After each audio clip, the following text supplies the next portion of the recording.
Welcome to another episode of The Suck, and this time it is the 50th episode, and I have again with us Gunnery Sergeant Ralph Yajima. Welcome. Yajama. Yajama. We'll get it right one of these days. It doesn't matter. No, I'm kidding. So, embrace the suck.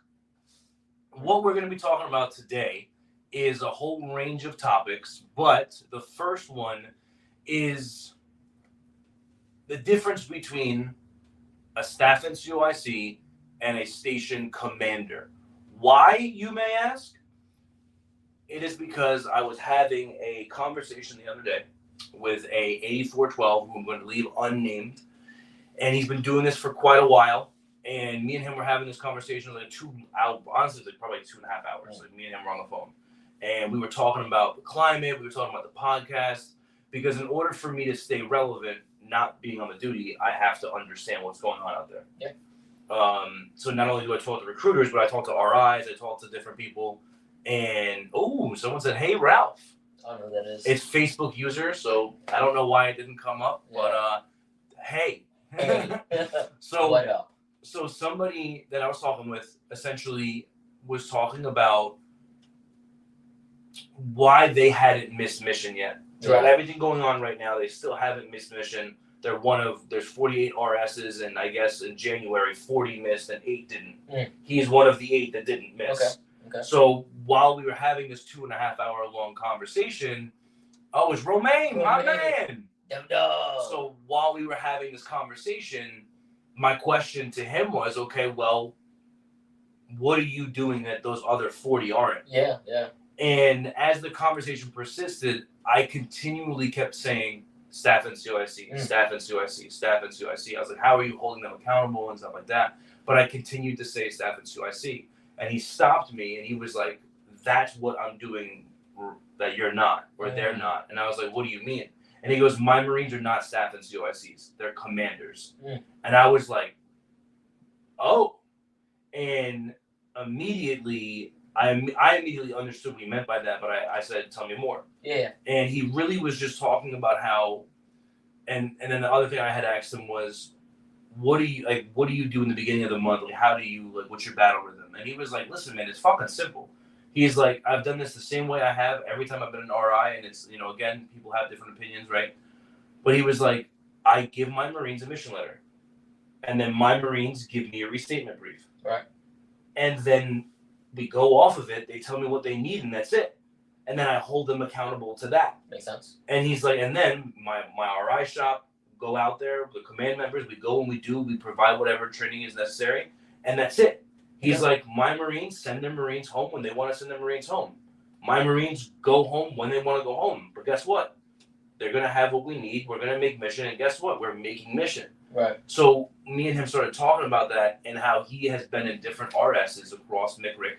And a lot of times, people don't agree with that method. A lot of people think, no, I'm going to dictate 8 a.m. is start time, 2200 shut down time. Yeah. We're going to work 7 days a week. So my question that I really wanted to just dive in with and talk with you is, how do we train staff Snciocs or commanders accurately so that we can treat them that way? And also just like, why would someone not treat them that way? And we've had this conversation in our first episode was control.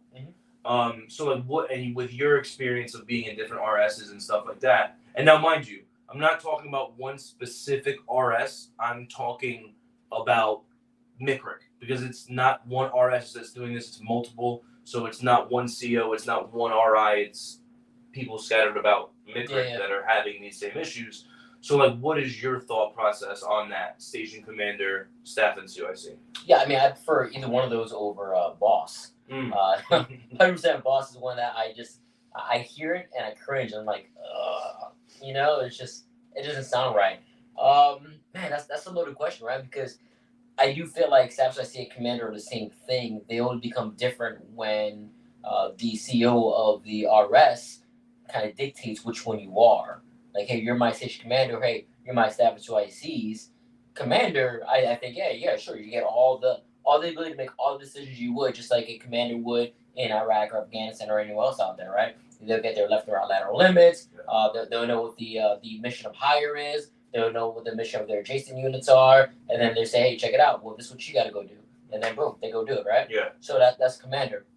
Staff non-commissioned officer in charge is exactly what it sounds right. Right, it's a person who is in a billet that requires a staff NCO to be in, a staff non-commissioned officer, and they just so happen to be in charge. Yeah. Right. So I mean, if you think about the two differences, one gives you more, I guess, freedom to go accomplish the mission you need to accomplish. The other one really is just it's just what you are, right? Yeah. You're just a staff sergeant or a gunnery sergeant who is in charge. Yeah. That's really, or what I guess you say. But see, that's a big deal, though. It is. It is a big deal. Because when you speak to somebody on that level, and you say, "You are my commander," there's a very big difference. Like, hey, you are the commander of that RSS. That is your place to be a commander of. Right. I'd say it's one thing to say that you're my commander, another thing to then actually give you the freedom and responsibility to go be the commander, right? Well, and I think that was like what the person I was speaking with about, like when we were talking about it, like that's a huge thing that's happening though. Right. And I've seen this happen. I had 3 different commanding officers, and each one of them very different. Mm-hmm. And the thing is that when you talk about it, it's like, hey, you know what? I'm going to give you are my commander. You're going to be in charge of your office. And then all of a sudden, like when we're talking about the AO thing, right? Being out overseas, like OIF or OEF or wherever you are, who knows their area of operations better than the commander? Yeah. Nobody. So when you have for instance, New Jersey, because I know it, New Jersey, they have 14 RSSs? Right. Okay. So each one of those RSSs is drastically different. So if you're in Trenton and this guy's in Clifton, for you to say, hey, a blanket, the whole RS is going to work at 8 a.m. and leaving at 22, that may not work. There may be no purpose for those Marines to ever be at the office till even 12 o'clock. Yeah. Because when I talk to these Marines that I've spoken to on the podcast now, 50 episodes, a lot of them are like, dude, we don't do anything till like 12 o'clock. So here's the weird part, right? You think about that and you say 8 to 22 or 8 to whatever time you want to give, right? The idea behind it is that you're given a structure, right? That you're saying, hey, listen, I want things to happen from this time to this time. Yeah. So I expect or anticipate for you to be around from this time to this time, right? Think of a sporting event, right? Sporting event, the time on the ticket says, hey, the game is going to start at 7:05. Yeah. However, what time did the players start? Hours before, what time they warming up and everything like that, hours before and everything like that. So, we have the structure of what time everything should be happening. Yeah. And then what you do in between that time frame is really up to you. But it's not, though. It's not, though. Right, it should be. Because reality of it is, if it should be, right, Yeah. it would be, hey, staff sergeant or gunny, you're going to have your Marines to the office by 8 o'clock, okay? Mm-hmm. So that's completely fine, right? Everybody's in the door, changes over by 8 a.m., right? But now you have this Marine who's like, you know what? I want everybody to get an hour of PT in a day. And that hour, you put it on your SNR, it's going to be whatever time you want it to be. And now you have people calling, hey, why is this Marine not at this? Because he's at a table setup, or he's at the gym, or he's with his family. Hey, Staff Sergeant, why did you allow that Marine to go do that? Well, we're at work between 8 to 10. So now you have to look at the backbone of the individual who's in charge. Can that person stand up and say, well, it's my office, I'm going to do what I feel is best for my Marines? Or are they going to kowtow and say, oh, yeah, my bad, you're right, sir, whoever it is, I should have had my Marine over there. I think that's where the bigger issue is going to lie at, right? Because I can tell you to be here between 8 and 10, 8 and 22, whatever, right? Yeah. What I have you do in between that time frame is what I have you do between that time frame, and whatever you put in your SNR to go do for that day, right? So if you're going to tell me like, hey, I'm going to go PT at 10:00. Yeah. All right, sure. Hey, what you got for tomorrow? I got nothing right now. All right, well, hey, just know you're going to spend an hour PTing, and it's going to be maybe another half hour before that, another half hour after that. So you're looking at about a 2-hour time frame if you're going to work out for an hour, a 2-hour time frame of you not prospecting, right? So make sure that when you get out of that you get right into your prospecting ability, right? You get right into prospecting that you're supposed to do. So does that individual do that? That individual Marine, do they go work out and then they get right to work right after? Well, that's all the staff I see to ensure that they're doing it. Now, if I get a phone call saying, hey, how come your Marines out there PTing? For me, again, I can only speak for myself, I'm going to say, well, because he had it on his SNR, and I approved him to go PT, and he said he's going to give me an appointment after he gets done working out. Yeah. I can have that conversation. However, this day and age, I think it's fair to say a lot of people would be like, oh, yeah, you're right. I'm sorry. I shouldn't have had him do that. I'll call him back to the office right now. And then, boom, hey, we're doing PT. Get the hell back over here right now. And now they're flipping the switch, and like now they're like yelling at the Marine that they just let go. Yeah. Now that Marine's like, well, what the hell? I'm going to PT and not be fat, but yet you're not giving me the time to go do that. Well, go do it in your own time. Well, what time is that supposed to be? When is my own time you speak of? Right. So that's why I say you put it into your SNR, and that now it becomes part of your day. Now that doesn't exclude you from still getting your work done. Yeah. That's. But that's you just need to do it as well. And when time you management at that point. Exactly, and then when you talk about the SNR thing, it's also okay. Well, at least when I was on the duty, part of the restatement brief was sometimes you would go over the SNR, like what do they have planned and stuff like that. Okay, well this was approved. We approved this. Right. So why is there an issue with us doing it if it was already approved? And I think like what you were saying, like, you know, if you look at like the way that, in my mind, that the 8412 and the staff NCOIC community has greatly changed over the years. Yep, I would agree. Because back in the day, these are conversations that would never come up. Yeah. Like, hey, where are your Marines right now? Why does it matter? They're my Marines. Did I not make mission? Did I not make phase line? Did I not do this? And that's the problem that what happens if you don't? But that's what I'm saying. Like but that's my point. Is that like if I'm getting the job done, but then it's like I don't know. It's a hard thing because then it's like okay, well, why isn't anybody asking this guy over here what he's doing? Well, he's doing what he needs to do. So that's where I would agree with you. I would say like if I'm doing everything I need to do and I'm writing contracts, making mission, shipping, all that stuff I'm supposed to do, you leave me alone. You don't bother me, right? Yeah. If I'm not doing all those things, then do I still have the ability to allow my Marine to go PT at 100? Right? Do I? Now, if I can speak to it as a not, let's say, failing station or struggling station, whatever it is, right? If I can speak to it, be like, hey, listen, I understand that we're in this hurt locker right now. However, I believe that my Marine's mental health, his mental awareness, everything is going to be better if he goes and works out for this hour that he's going to go work out. And we're going to push it earlier. Not only that, but he's going to bring a pulley with him that's struggling, and he's going to have that pulley work out with them as well. Now I'm speaking to it, and I'm making it make sense for why it's happening, why it's a part of the plan. If I can't do that, then of course.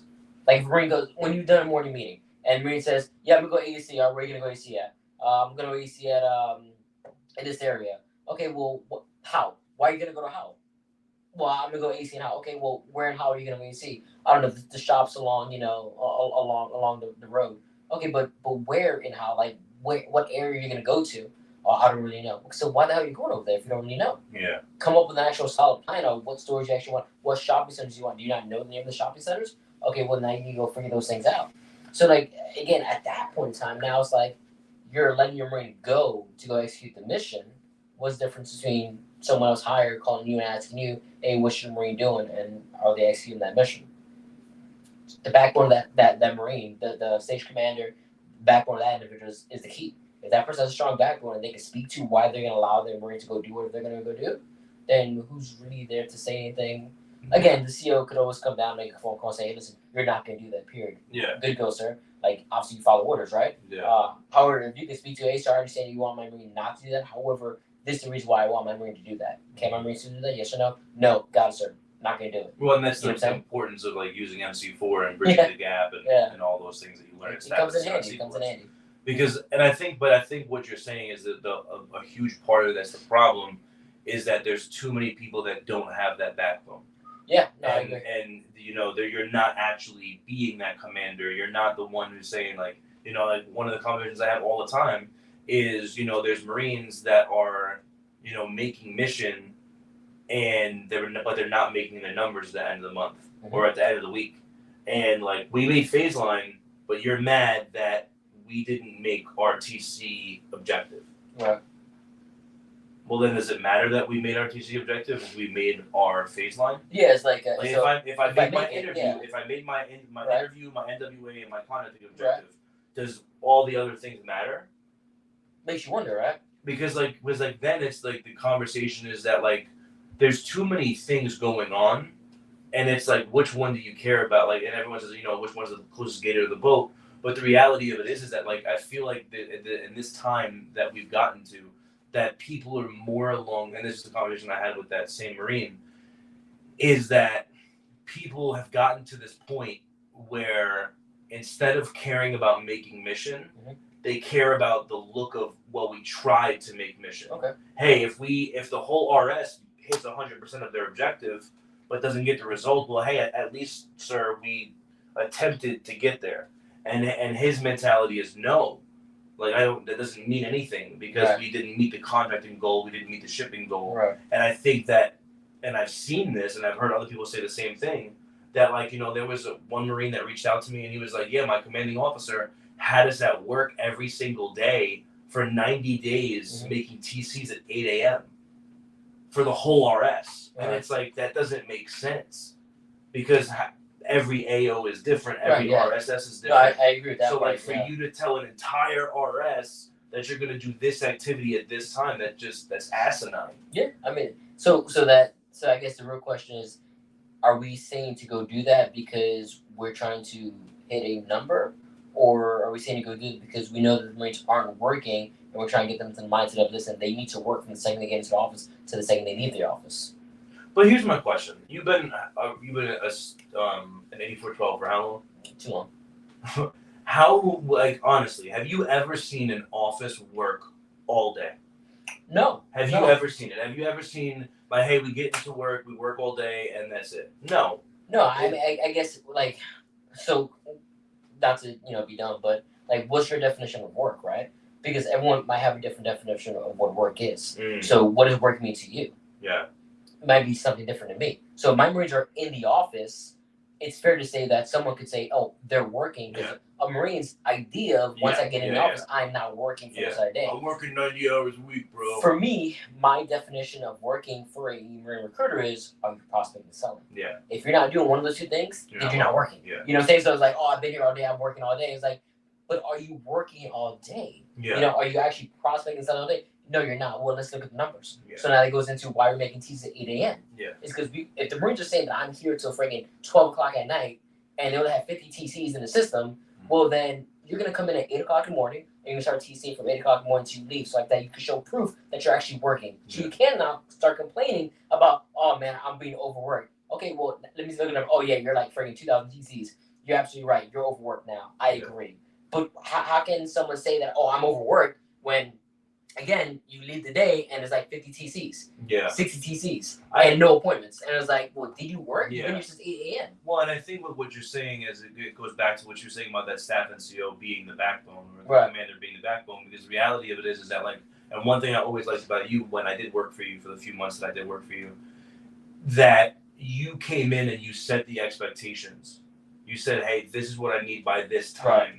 It wasn't, hey, we're coming in at 8, we're leaving at 22. Because the reason, if we really peel back the onion and we look at it, the reason why Marines go to work and they don't give a fuck about going home is because, well, I'm going to be here from 8 o'clock to 10 o'clock at night anyways. So then, so when that 8412 comes in the office and they do want to do a timesheet or whatever, and they look at your SNR and look at all this stuff, and they start looking at time-wasting practices, it's like, well, why do I care about time-wasting practices when I'm going to be here 7 days a week anyways?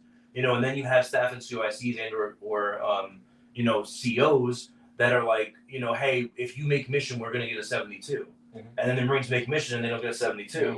And it's like, okay, well then, if there's no difference of me making mission and winning and not making mission and winning, like, why do I care about this thing we call work? So because if I'm going to be there, winning? because it doesn't mean anything anymore. It doesn't mean anything anymore.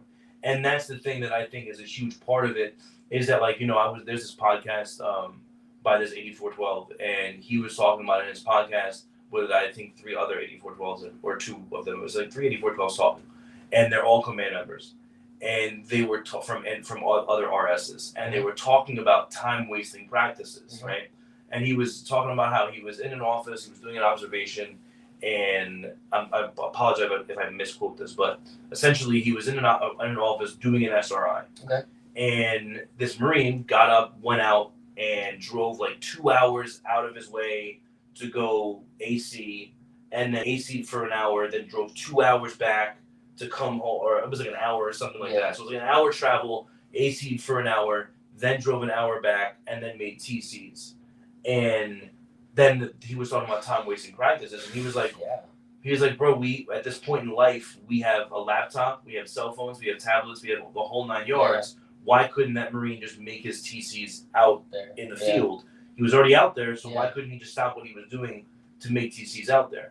But then the ARI or whatever, I don't remember what, I think he was a district training team member, but when he made his observation, he was saying this on his podcast. He was like, well, you know what?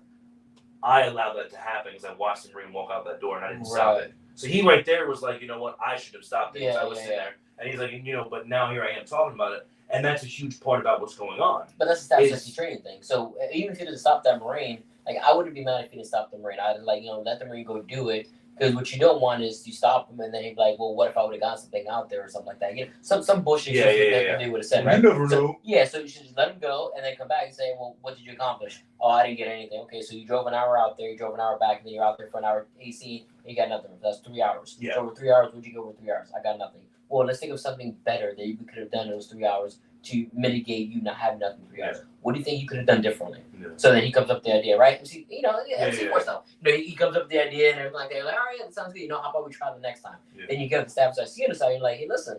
So, what was that a good idea? When you looked over his plan, did you see that?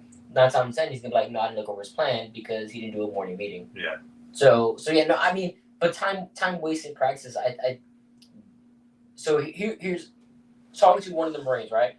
Stage commander. I'll name his name out. Staff Sergeant Campos, right? Okay. He's over in Trenton. Yeah. And they've been on this thing to where like he'll do the MEPS run, for one of the kids or anything like that, or he'll like go pick up the documents, or he'll do something that typically the Marine recruiter would go do, right?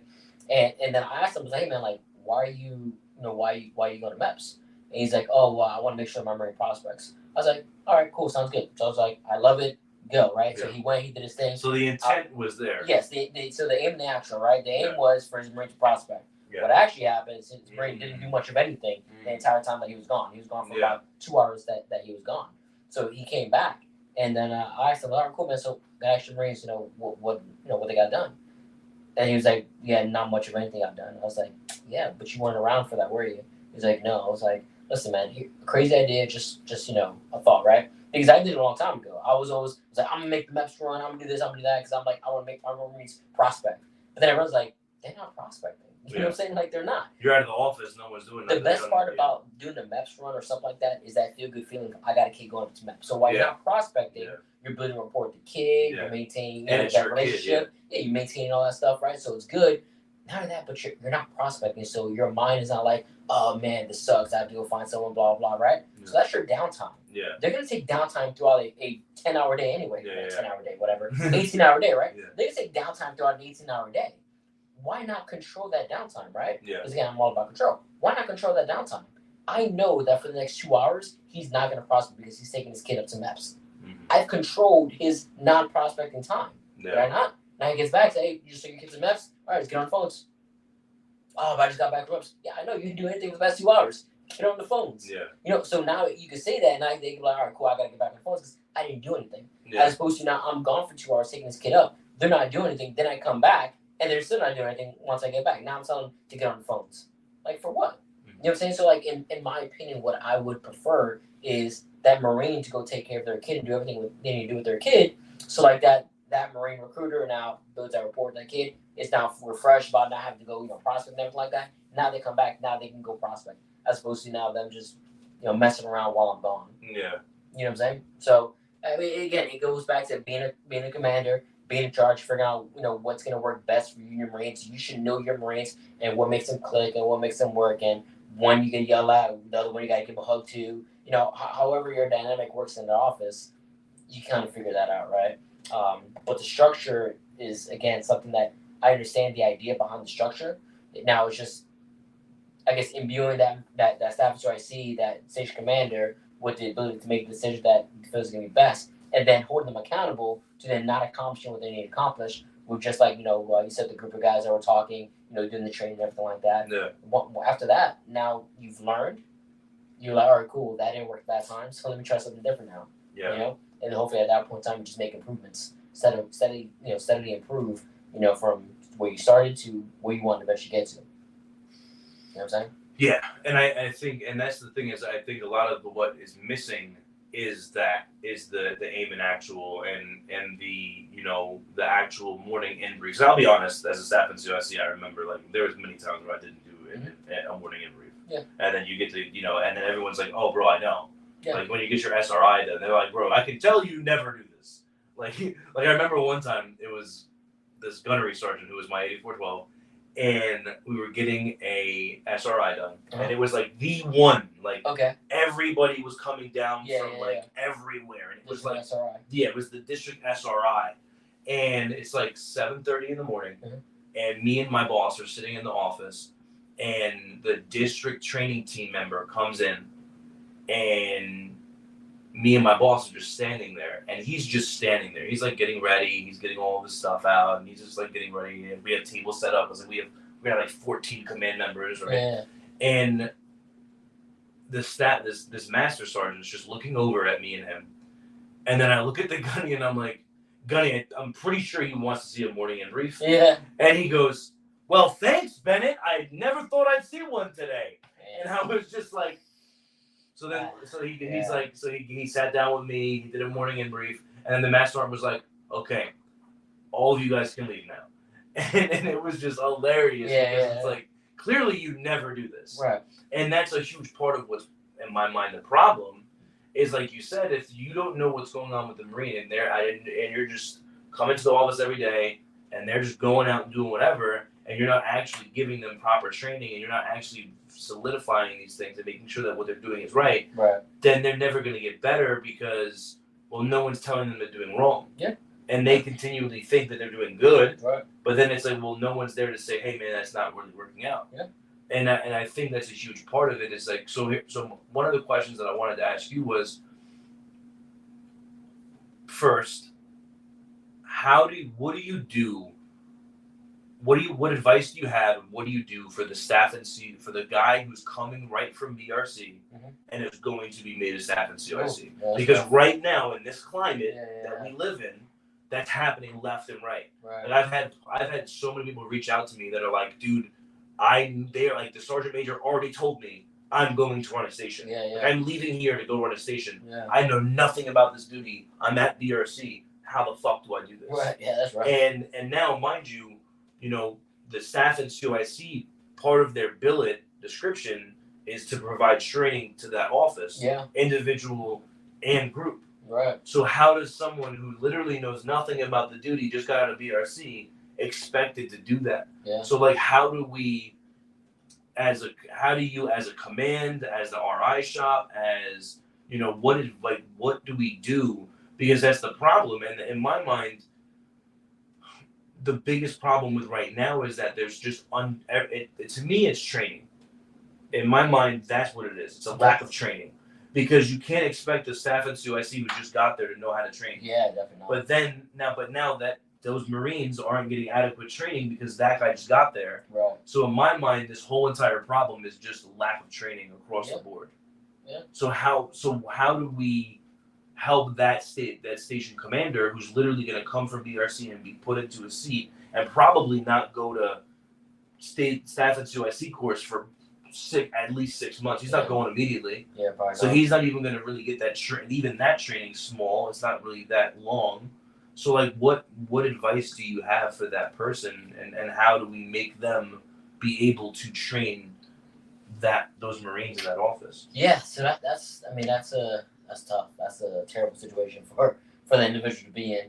Well, I would say when it comes to like leadership and stuff like that, leadership is gonna be the big part of what would make that station or commander successful. However, the training part, like you're talking about, is gonna be the part that's gonna be the hardest. Their best bet would be to obviously rely on the RI shop to give him as much training as they possibly can when he first gets in there, and then from there try to get with all the other station commanders and kind of see, hey, what do you guys have for training? When do you guys doing training? Can I go bring my guys over to you? Again, depending on your location, stuff like that. Can I go do combined training? With you guys, so like that, see how you guys do things, right? Because the guy never wrote a contract, so he doesn't know what it is to prospect. How can he tell another Marine to prospect if he's never done it himself, right? It's a tough situation to be in. It's not one that's easy. I think the better situation would be to have that Marine at least for a month or two prospect. Get a good idea of what it feels like and how much the duty sucks and how hard it is out there. Get that experience and then take over a station at that point in time. But I mean, as far as the best advice I can give them is rely heavily on the RI shop. Constantly ask for help on your receiving briefs and everything. Whenever a command group member comes in, ask for all the help that you can possibly get. So I'm gonna stop you for that. Yeah. Only because I love where you're going, but I have a question. I'm gonna ask it. What do you do? Okay. When you're the guy, because everyone always says that. I asked the same question the other day to somebody else, and they were like, "Hey, man, when you do your restatement brief, you put on there that you need help from the RI shop. Yeah. What do you do when they don't show up? I mean, you call them. And what do you do So when they never come? if you want to, Because my question is, yeah, I have, and again, this is not one RS. This is people all over the place asking Yeah. me this question. They're like, "Bro, I need help, and no one's helping me." yeah, They're like, "I asked my staff and who I see for help, and he's not helping me." And then it's like, okay, we'll go to the ARI. okay. So if it's a recruiter who's saying it, then yeah, at that point in time, go up that chain of command. What I also say is email, phone call, and a text. Those are three great things to have evidence of asking for help, right? So, they could make a phone call first, right? Hey, I was hoping to get some help for someone to come down this weekend. I need help with blah, whatever. All right, yeah, we'll send someone down there. All right, cool. No one shows up. Shoot a text. Hey, I understand things are a little crazy out there. I was wondering, is anyone gonna be able to come down here today? Oh no, no one's gonna be able to come down, or no answer. Shoot an email now. Hey, I know freaking today was a little busy. No one can really come down. Per my text and my phone call, I just wanted to make sure someone's gonna be able to come down today to come help me out. No reply, or at least an email back saying, yeah, no, we're gonna send someone to you next week or something like that. Follow up with that, right? Now you have a chain of evidence, if you will, of all right, cool, this is what I'm requesting, and I'm not getting help. So if let's say you were to get fired later on down the road, you could put up all these emails and all these texts and all these phone calls saying, I requested all this help and I never got this help. So what reasons are firing me? Because I'm not making the mission that you guys are not helping me out with. Same thing from the recruiter. If the recruiter's like, yeah, my staff associate's not helping me at all, call, text, don't sign the training in the training log, all those different things that you can say, like, listen, no one, provided me the training. Obviously, that's all worst case scenario, right? Yeah. What we want to happen is that someone does come out there and is able to help. If the ARI shop is busy or short man, I mean, there's times where there's only one ARI, and the one RI who's like doing other things and helping out other people and everything like that. Reach out to your fellow station commanders. I think one of the coolest things is when you have a strong table, when you have a strong station commander crew, it goes a long way, right? Because I've always viewed it as like Knights of the Round Table, right? Yeah. We're all around the table. We got the CO there as our King Arthur and everything like that, and we all put all our efforts into being equals to go out there and accomplish the mission, right? So then calling out to our fellow staff ICs and making trades for shipping or contracting, talk to them about what kind of training you're doing, getting pools together to do pool functions, combined and whatnot. That brand new staff IC could reach out to his fellow staff ICs and kind of, hey, I need help, man. And Yeah. which one of you guys are the 80 field 12 that's out there right now, the station commander? Okay, cool. Can you come over to my office, right? Because they're command member as well as an 80 field 12. So then they can go ahead and come down, and I'm sure they can make the time to come down there and help out and everything like that. So I think it's gonna suck for the brand new staff IC who just got out of BRC. His best bet, her best bet, the individual's best bet is to reach out to everybody and anybody that they can to come there and provide the training, and they document as much as they possibly can if they aren't receiving the training. If they are receiving the training, then obviously they should be improving at that point in time. But if it's not enough, they need more, request for more. Again, you put in a statement brief, that's documented, that's in the system. Trip reports are going to be in there as well during SRIs and inspection and stuff like that. They're going to look for the trip reports. They're going to look for follow-up trip reports and everything like that. So now you have a pattern of whether you're getting help or you're not getting help. So that should help. Okay. So, and I like what you said about that reaching out to other staff and CRCs, the round table, because I think that's a huge thing that people don't do. Yeah. And and because I think too is that when inside that one office, that staff and CRC, whether it's a 1-on-4 or 1-on-5, right, 1-on-3, that Marine is surrounded by 4 or 5 different personalities. Yeah. So his training style might not match with that one Marine. So sometimes there might be another Marine out there that's a staff NCO that actually can help that Marine. Like, hey, do you mind coming by and watching the TC? Maybe there's something that I haven't caught yet and stuff like that. So that's a huge thing that people just don't think about doing is reaching out for those other people. One of the things that we spoke about before we got into the podcast was no-shows. Yeah. Man. What do you think is so one thing I always said, and I actually said this one of my buddies, his name's Gunny Ram on the gram. He's always watching, and he actually is off the streets, but he's stationed in California, and he just decided like I'm gonna take leave and I'm gonna go help out a local RSS. Oh. And it was one of his Marines, Okay. so he went and helped her out. And I ended up Instagram video him yesterday, and we were talking, and she had said that she was really good at ACing, but not getting the appointment. Okay. And I was like, okay, well that doesn't matter, Right. Because you didn't get the result, Right. right? So then what I had said to her was, you're the only thing in the equation that doesn't change. It's not these kids, because everyone's always gonna say, oh fuck these kids, fuck these kids. Yeah. It's not the kids, it's you. Right. So if you're having an issue with no shows, that's you. It's not the kids. Mm-hmm. So how do we stop this issue of people having no shows? So you can't stop it. It's not going to stop. It'll never right? stop. It's like but you can mitigate it. We hate cancer, right? Yeah. But we can't cure it, right? We can. We don't want to. It's too much money. There's treatments that we can take to, essentially, get rid of it and hopefully it takes it away for a while. For some people, obviously, unfortunately, it does come back, right? Yeah. So it's one of those things where like it's one of those terrible things that we don't want to happen. However, it's just a part of the reality of being a human being, of it being a possibility. No shows are a reality of being a recruiter, right? You can't control Johnny, Susie, on whether they're going to come in or not, right? You do everything in your power to find every single need, identify every single need, enable everything. And they're like, you know what? This sounds like the greatest thing since sliced bread. And yet, they would still not show up. Yeah. It's like, well, why would you show up when I've done everything I can to show you that what I have for you is the best thing? It's free will. It's free will. Yeah. No one has to show up. So with that being said, so what can we do to mitigate? Right. So that's what we want to do. We want to mitigate, right? So we use proper, response to interest, which I think is, if you want to use the word epidemic out there, Marines just don't know how to properly use response to interest. How to explore. Marines don't know how to properly explore. Find that need behind the need, right? The prior need, all that good stuff. Marines don't, those three things right there. So if there's an area where if you're getting a lot of no-shows, you want to work on those three things, those are three things you should work on first. Response to this interest, how do you explore, and find the need behind the need. That should increase the chances of the individual showing up, but it's never going to be a guarantee that they're going to show up. The only guarantee of someone showing up is to have more points. Yeah. That's the other thing. If I have more points in a day, I have a high likelihood of someone showing up. Yeah. You may get 3 no-shows, sure. But for the most part, one of those might be a reschedule and they're going to come another day. You know what I'm saying? But the more appointments you can schedule, the higher chance you are of having someone actually show up. I think this was covered in our last episode, but it's been a while. So I think a huge part of it is the fact of this I'm going to confirm appointments thing. No, listen, I don't think there's anything wrong with confirming appointments, right? What I would like is if a recruiter hit up another recruiter and say, hey, man, can you go and confirm my appointment, make sure my kid's coming in and stuff like that? I don't think there's anything wrong with confirming appointments. I've confirmed appointments before as well. It's a rough one because it can seem weird when...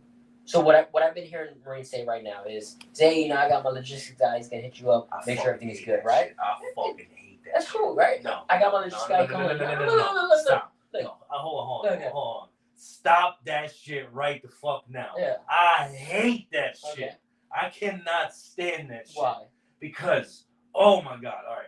So, number one, I cannot stand when I see a recruiter's business card that says school counselor, military liaison. No, bitch, you're a goddamn recruiter. Okay. You are a Marine Corps recruiter. That is what you are. Stop trying to fluff it up. Yeah. It sounds some sexy thing that you're not. You're a Marine Corps recruiter. Okay. Then, when somebody, there was a staff officer I knew, and then he was the guy who did what you're saying. I'm not going to say his name. Mm-hmm. But he would introduce himself as the military logistics guy. Okay. In the office that he ran. Yeah. So you're telling me every time I come to pool T, the military logistics guy is always here? Yeah. Pretty much, he's that It good. doesn't make any sense. Right. And then on top of that, it's just not who you are. That's not your job. That's not your title. That's not who you are. So it just be who you are. Right. Because if you're not, then you're already that thing they say about recruiters being liars. Mm-hmm. You're being a fucking snake, bro. Right. Yeah. Hey, I'm Doug. I'm Staff Sergeant Bennett, and I am the station commander of this office. I'm just calling to see what's going on. Like this whole quality control bullshit. Hey, this is Frank from State Farm calling you to see how you were treated on your last phone call. Yeah. Why? That doesn't make sense. Or like when you're calling through the interview log, or the commanding officer wants to go to the interview log, like, hey, this is Johnny calling to see how you were treated at your last visit to the Marine Corps recruiting office. Right. No. Like, just be a real person. Hey, this is Gunnery Sergeant so-and-so, and I'm calling you because I noticed that you came in a couple of months back, man, and I just wanted to see how life's going for you. Or, hey, man, you know what? I'm doing some follow-ups. I saw that you came in last week and you spoke to so-and-so. Just want to see what happened and how was your visit. Did you learn everything you needed to learn? Did you come in here with questions? Did your parents have questions? But, like, calling someone and saying, hey, this is the military liaison, it's like, bro, what the fuck is that? Like, because then, let's just play devil's advocate. Mm-hmm. When someone walks in the door and they go, hi, can I speak to the military liaison? And then all of a sudden someone's like, wait, who's that? Who's that? And now we're playing different roles and different hats because the fucking role doesn't exist. Okay. I guess we can go two different ways, right? We can go either like Captain Literal Man or like understanding that I need to kind of say words that people are going to understand to maybe make a correlation to what our responsibilities are, right? So I can be Captain Literal Man and say, yeah, I may not be my actual job is not even a recruiter. It's canvassing recruiter, right? So I'm a canvassing recruiter. Right? That's the actual bill title, right? Yeah. Canvassing recruiter, right? So I'm a canvassing recruiter. So what do? I canvass, right? Yeah. I canvass the area and I recruit people to join the Marine Corps. Yeah. Okay. On the other hand, is like quality control. Yeah. Are we not responsible for quality control when it comes to depth attrition and MSRD attrition? Okay. So I am technically a quality control manager, right? Again, if we want to be Captain Literal Man. But you're not gonna call yourself. No, I understand what you're saying. What I'm saying though is like understanding the certain terminology might either appeal or be more understanding to somebody. If I were to say like, hey, I'm the college and career coordinator for Old Bridge High School, right? Yeah. I'm the college and career coordinator. Now let me ask you a question. Within my responsibility as a campus recruiter, do I not do those two things? You do. Okay, so if I do those two things, then it's fair to say that I do those things. So like, let me ask you this. But that's also another way to identify yourself, right? It's another way to identify yourself. Oh, okay. So again, if I'm saying like I'm a college and career coordinator, am I not coordinating someone's career in college when they come into the Marine Corps? But that's yes. Do you do that? Yes, 100%. Right. So but I also cook dinner for my 2 kids. I'm not a fucking chef. Well, but do you get paid to be a chef? A chef? Yeah. Do you get paid to be a chef? No. No. So then you're not a chef. So but you're not an educator. What you can say is that you cook. I cook for my kids, but I'm not a chef. You're not school trained. Okay. That's a little different there. All right. And I get what you're saying. I completely get what you're saying. And I understand and I respect what you're saying. But here's the thing. You can't say, but you didn't respect. The thing is that you're creating something. You're creating a facade. Because you're not being real. I don't agree that it's a facade because I'm not. Well, it's different if I said, hey, I'm the Army recruiter, but I'm a Marine recruiter. That's a lie, right? That's a lie. If I'm the college and career coordinator for you to say I'm the military liaison calling on behalf of the Marine Corps. Well, I'm also the liaison for the individual getting into the Marine Corps. Am I not? Yes, but you're trying. My point is, I'm mixing words, right? But here's my question. Sorry to interrupt you. What is the purpose of this person? Why do they think it makes sense to call this person and not say, hey, this is Staff Sergeant so-and-so with the Marine Corps? Why do we think that it's going to be a better reception? They're going to receive it better if they're talking to the quality control manager. Yeah, who wants to get recruited by a recruiter? I mean, if the kids want to join, would we need a recruiting corps? We wouldn't. People would just come in and they'll volunteer to come join. It's a volunteer force right now, obviously. However, we still need to go out there and recruit people, right? So what is the difference between I'm a recruiter and I'm the quality control coordinator, right? What's more receptive to? Okay, let me ask you a question. Have you ever received a telemarketer phone call before? Yeah. Okay. Have you ever gotten one from someone who wants to maybe talk to you about your car insurance? Yeah. Okay. How fast do you hang up on those people? Immediately. Okay. Why?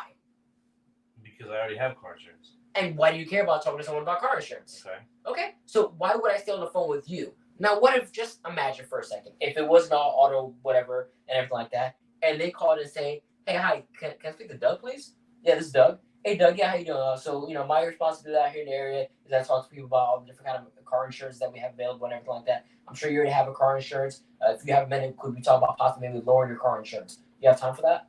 You probably stay on the phone maybe just a half a second longer than just hanging up right away. It's like, hey, we're calling about your extended warranty. So if I were to say that, hey, listen, I'm the quality control coordinator for ours is Middlesex, Green Substation Middlesex here. I understand you spoke with a Sergeant Bennett, about coming in and talking about the Marines and everything like that. What's the deal with that? Why are you coming in? What are you looking to learn?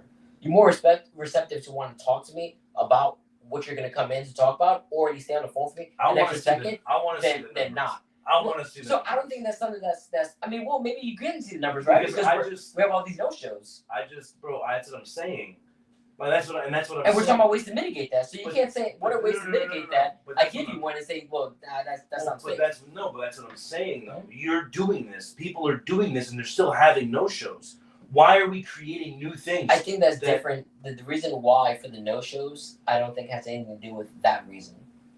Those are the reason why we're having no shows, in my opinion, is that the desire and need to serve in the United States military has decreased over the past 10 years. No, 100%. The desire and need for a young man or young lady to come in and sit down and talk to us about the military has decreased because they can go online, sit down with a laptop, and create a podcast, and now they're rich and famous, right? Because that's their mindset. Or they can go online, look up some crypto, and now they're rich and famous. Now they go online and look up some stocks and get a part for 4x. And I'm like, well, why should I come and talk to you about opportunities and options when I can go be rich in my basement right now?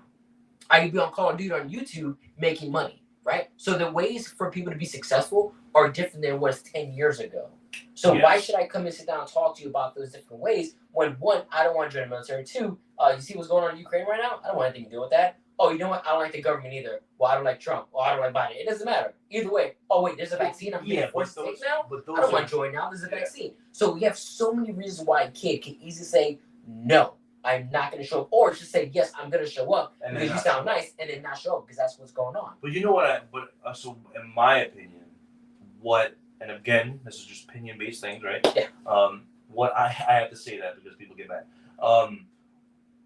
In my opinion, two of the biggest things that are the cause for no-shows is when you're on the phone and say, hey, man, listen, if you don't want to show up, it's not a big deal.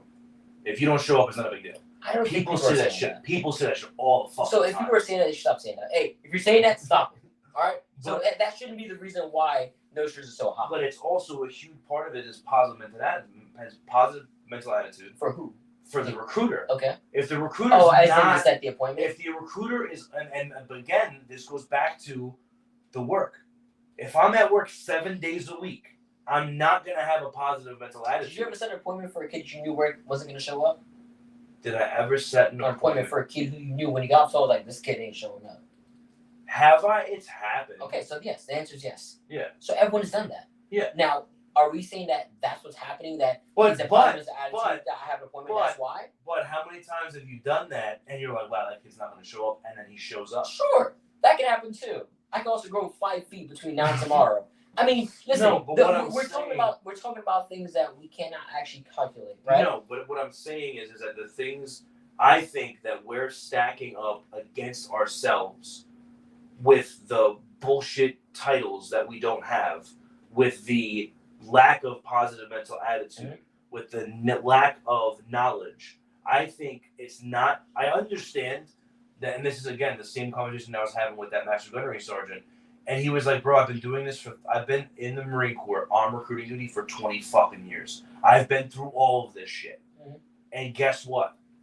We've adapted and overcame every single time. So the thing is that if we continue to make excuses." Right, and I also understand like COVID has never been a thing before ever since now, right? Yeah. But they're still making mission, right? So the thing is that I think what's happening is that we've just allowed all of these excuses to become okay.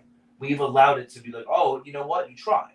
Oh, you know what, crypto and this and this and this. It's okay that we're no longer. I just think that back to what you said initially, the sales skills and the training is not there. And that's why, because if no one knows how to beat those things, you can't show somebody opportunity if you don't know how to show them opportunity. So if you don't have the knowledge and the actual skill to do the sales presentation, then it doesn't fucking matter. Yeah. And the reason why you have a high level of no-shows is because you have a lack of training and you can't enable because you haven't explored enough to do the enable. Right. So I don't think it's anything else but that. In my mind, it's just the fact that there's a huge lack of training that's happening across the whole entire Marine Corps. It's not one place. It's not one. It's everywhere. Because if you think about it, what is quality training? Like when you go to when you go to freaking, when you go to these monthly meetings, you go to all hands. What are you doing 9 times out of 10? You're doing the same stuff that you've been doing, and 9 times out of 10, when you weren't in a commando and you weren't in 8412, did you ever look forward to going to all hands? Me personally? Yeah. Yes, I did. You did. Only because I was receiving a lot of rewards, and I like. Okay. I like to be But rewarded. but did you ever say? As a one recruiter, I loved all hands because I could be a friend, like, yep, here's my my me bag. too. You know what I'm saying? Like, so yeah, I did. But were you ever excited to go for training? Like, were you ever like, wow, you know what? We're gonna learn some good stuff today. We're gonna get some good stuff going. But see, it's mixed for me because I had a staff IC who trained me. I had Master Rodriguez. He was out there in San Diego, so I had him. So he was a beast. So I can't wait to get him on the podcast. I received training from him. So like I knew, and so I guess the real question, again, because I can't answer that, would be, do your Marines look forward to staff IC training? Right. I think staff IC training is a refresher of things that you should have already been learning from your staff IC throughout the month, right? So as you're getting the training from your staff IC, and you know what the training should be and everything like that, or at least what trends you need to address in your office, and then you have all hands. Yeah. It's kind of just a refresher of what you already got. I think if anything else, in my mind, the way I kind of view all hands, it's like a melting pot of different ideas from across AO. But is that happening? Well, I can't speak for every RS out there, or for every Marine if they're taking that information in. Because I think in my mind, what doesn't happen is the melting pot method. Right. Is that that's up to the Marines to want to talk to each other. No. Right? That's not what I'm saying. They don't have the time to. They have time at all hands. What, 5 minutes beforehand, smoke breaks real quick? Oh, come on. We're gonna get here at 8 a.m. We're going to stay till 1600. Yeah. We're going to go through all these MC3 modules, all these modules. Then we're going to have someone come up and do a drug test. Mm-hmm. Then we're going to have somebody come up and do this class. And then there's no time for that. In my mind, I understand MC3 modules have to happen. I understand all those things have to happen. But there should be a time where Marines, and maybe this should be the Fridays, right? The Fridays where it's not all hands, but it's other times. But where people are coming together to say, hey, man, what are you dealing with and how are you getting over it? And I think that's what's not happening. Because these other recruiters, and if you also realize 9 times out of 10, when you go to all hands, what happens? Everybody sits at their table, and that's it. You're not mingling. You're not doing that. But when do they start to mingle?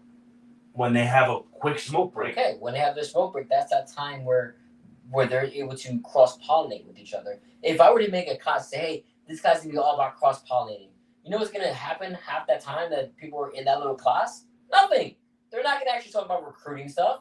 Because the time frame is so short between those little breaks, they're gonna focus more like, hey man, what are you doing out there? They're gonna bitch at each other. Yeah, that's gonna happen regardless. The Marines. But I'm saying, if you as an 8412 you're already in charge, and if you're corralling them into that conversation, and you're like, hey, what was something that you battled with this month? How did you get through it? What was something that you saw, and how did you get through it? Like one of the guys that I hit up. Yeah. He hit me up, and he was like, he was having a huge no-show rate. Mm-hmm. So what he ended up doing was he started doing virtual interviews. Okay. And he would be like on the phone with somebody, and he'd be like, hey, are you available? What are you doing right now? Right. And the kid would be like, oh, nothing. He'd be like, you know what? Great. I'm going to send you a Zoom link. We're going to do an interview right now. And How do you east them? Huh? How do you east them? It was an ASVAB list that he had already had. Yeah, so he already had the ASVAB list. Yeah. He already knew the kid was qualified. So he was like, boom, because he had a huge no-show rate. He was like, you know what? We can just do this right now, especially because you don't have to come to me, And the kid they did the interview. That I got off the phone with the kid, and the kid came that night with parents. NWA went on deck. And now this became a new thing that the whole entire office was doing. Right. Was that because even with me, in my new job, I set more virtual appointments than I do coming in because people just don't want to be. And again, that's adapting and overcoming. Yeah. In the world, and I think that's a huge part that the Marine Corps and sorry to say it, these olden RIs they don't want to realize, like, hey, we need to change our lives towards this. Right. Because people, like, mind you, I agree 100%. I hate doing a virtual interview as opposed to me and you sitting down. Same thing with the podcast, right? I'm not gonna get the same feeling. I'm not gonna. I can't see you fully. I can't see you right now. Your legs are crossed. Yeah. I can't see these things, right? But in today's day and age, people want things right now. Right. So instead of me going on the website or going whatever, if you're telling me that right now I can have this conversation with you, then why not? Right. And then you're gonna have more. You're gonna have more interviews. Right. And I think that's a huge part of it that people have an issue with that. Oh, what do you mean you're doing Zoom interviews? Why are you doing that? I mean, during COVID, that's all people were doing. Yeah. You know, I mean, when I was team Corvallis, that's all Captain Tini did. We would Zoom interviews, and then obviously, you know, when things started to open up again, we'd have people come in. But I'd say even give the option to the kid, say, hey, would you prefer a Zoom interview or would you like to come in person? Oh, actually, a Zoom interview. So again, even for me, like when I was down in South Jersey, I wasn't opposed to someone doing a Zoom interview. You know, when the recruiter's like, "Oh yeah, kid can't come in," I was like, "Where's he at?" He's like, "At home, he's got to watch his brother." Yeah. I was like, "All right, cool. Just Yeah. do it over there, Exactly. over the phone." And I was like, "Yeah," and then try to call the kid back and get an answer. All right, Yeah. cool. That's a legit no-show then. Yeah, You know? But yeah, so like, I mean, again, I think adapting with the times is definitely a key thing to happen. The question becomes like, how do I trust that someone who's adapting with the times is doing things the right way? How do I manage that? How do I mitigate any kind of concerns? You know, what comes of that? A lot of questions. It doesn't mean that you don't do it or you don't try it. It just means there's a lot of questions that you kind of need to figure out. How do I control this, right? But I think it's definitely something that's worth doing. I think every staff I see should have that on their docket as an option. Hey, if the kid's already as well qualified, he is. Hey, well, if he can't come in, just see if maybe the virtual thing is an option as well. All right, cool. I'm cool with that. You know, I don't think it's a bad idea. I think any bad idea is an idea that's not tried. You know, like the Wayne Gretzky thing. You know, miss 100% shots, never take. It's a beautiful saying that's just so accurate with everything in life. Take the shots, see what happens. What's the worst that could happen? It doesn't become an interview, or becomes an interview. The kid doesn't commit. Well, you're gonna have that anyway from another kid that you can interview. So what's the difference? You know what I'm saying? So yeah, I mean, I think it's definitely something that's worth doing, worth trying, and see what happens. What do you think about? I completely forgot what I was going to ask you. Oh, this is really random. And I know you've been the guy to tell me to do it, okay? And I can't stand it in my mind. I think it's crazy. Yeah. Kid no shows. Okay. Hey, go find them. Yeah. Why? Yeah. So the reason and the logic behind it, right? I want to understand is from my perspective, was this kid real? That's my mindset. My mindset is like, was this kid real? Okay, cool. Well, if the kid was real, then go find him. If the kid wasn't real, then you know the kid wasn't real, so you're not going to be able to go find him, right? So for me, it's more so because that's understand if a kid no shows you, they're probably not at home, right? So you're probably not going to be able to get them at home. They're probably out somewhere else. Yeah. That's the reason why they no showed, right? Because they're doing something else that's more important than sitting down and talking to you about the opportunity you said you're going to talk to them about. So if they're not home, then where are they? I don't know. But if they're real, then you know where they live. You can at least put a door knocker and then maybe reach them. I get that. Or worst case scenario, or the truth side of it is really more so a punishment more than anything else for you having a no show and saying, hey, go find your fucking no show. Go find them. Go find your kid. And if you have to drive and be like, well, I can't find this kid because I know he don't exist. Yeah. Or I knew that appointment setting was going to be weak and I knew that kid wasn't going to come in. So really it's just more so, you know, it's kind of waste your time with it. But see, that's the problem that I have with it. Yeah. Why waste my fucking time? Why set that appointment then? Because we already discussed this. You don't know the kid's gonna. There's times when you don't know, right? So you don't know if the kid's not gonna come. So this is why I can't stand that idea of, hey, go find this no show, right? Yeah. Okay. I go to the bar, and I meet this chick at the bar. She gives me her number. She agrees that we're gonna go out tomorrow. That we're gonna go chill. We're gonna go to dinner or whatever. And that night, at the bar, I take her home, right? I take her home, whatever. We do our thing, and then I have her number. And we're supposed to have another date. Okay. And she doesn't show up. Yeah. She just ducks me. Yeah. I go to find her. Yeah. Now I'm a fucking stalker. Well, I'm a fucking weirdo. I think It's not different. But it's a little different. The sex was bad. That's why you set up an appointment with me. Okay. And I didn't show up. Right.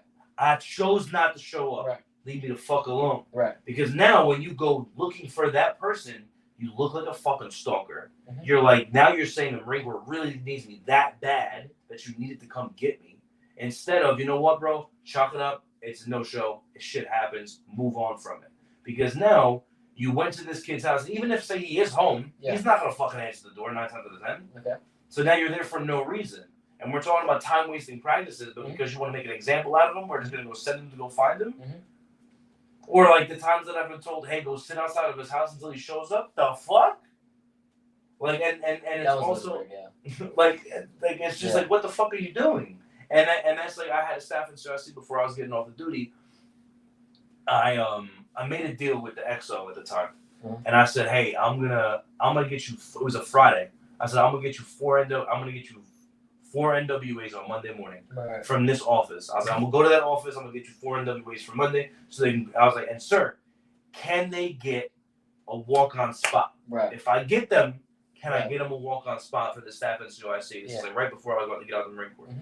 And the sir's like, yeah, of course. He's like, I got you. You will have them. And he's like, but you're not gonna do it. I was like, I'm gonna do it.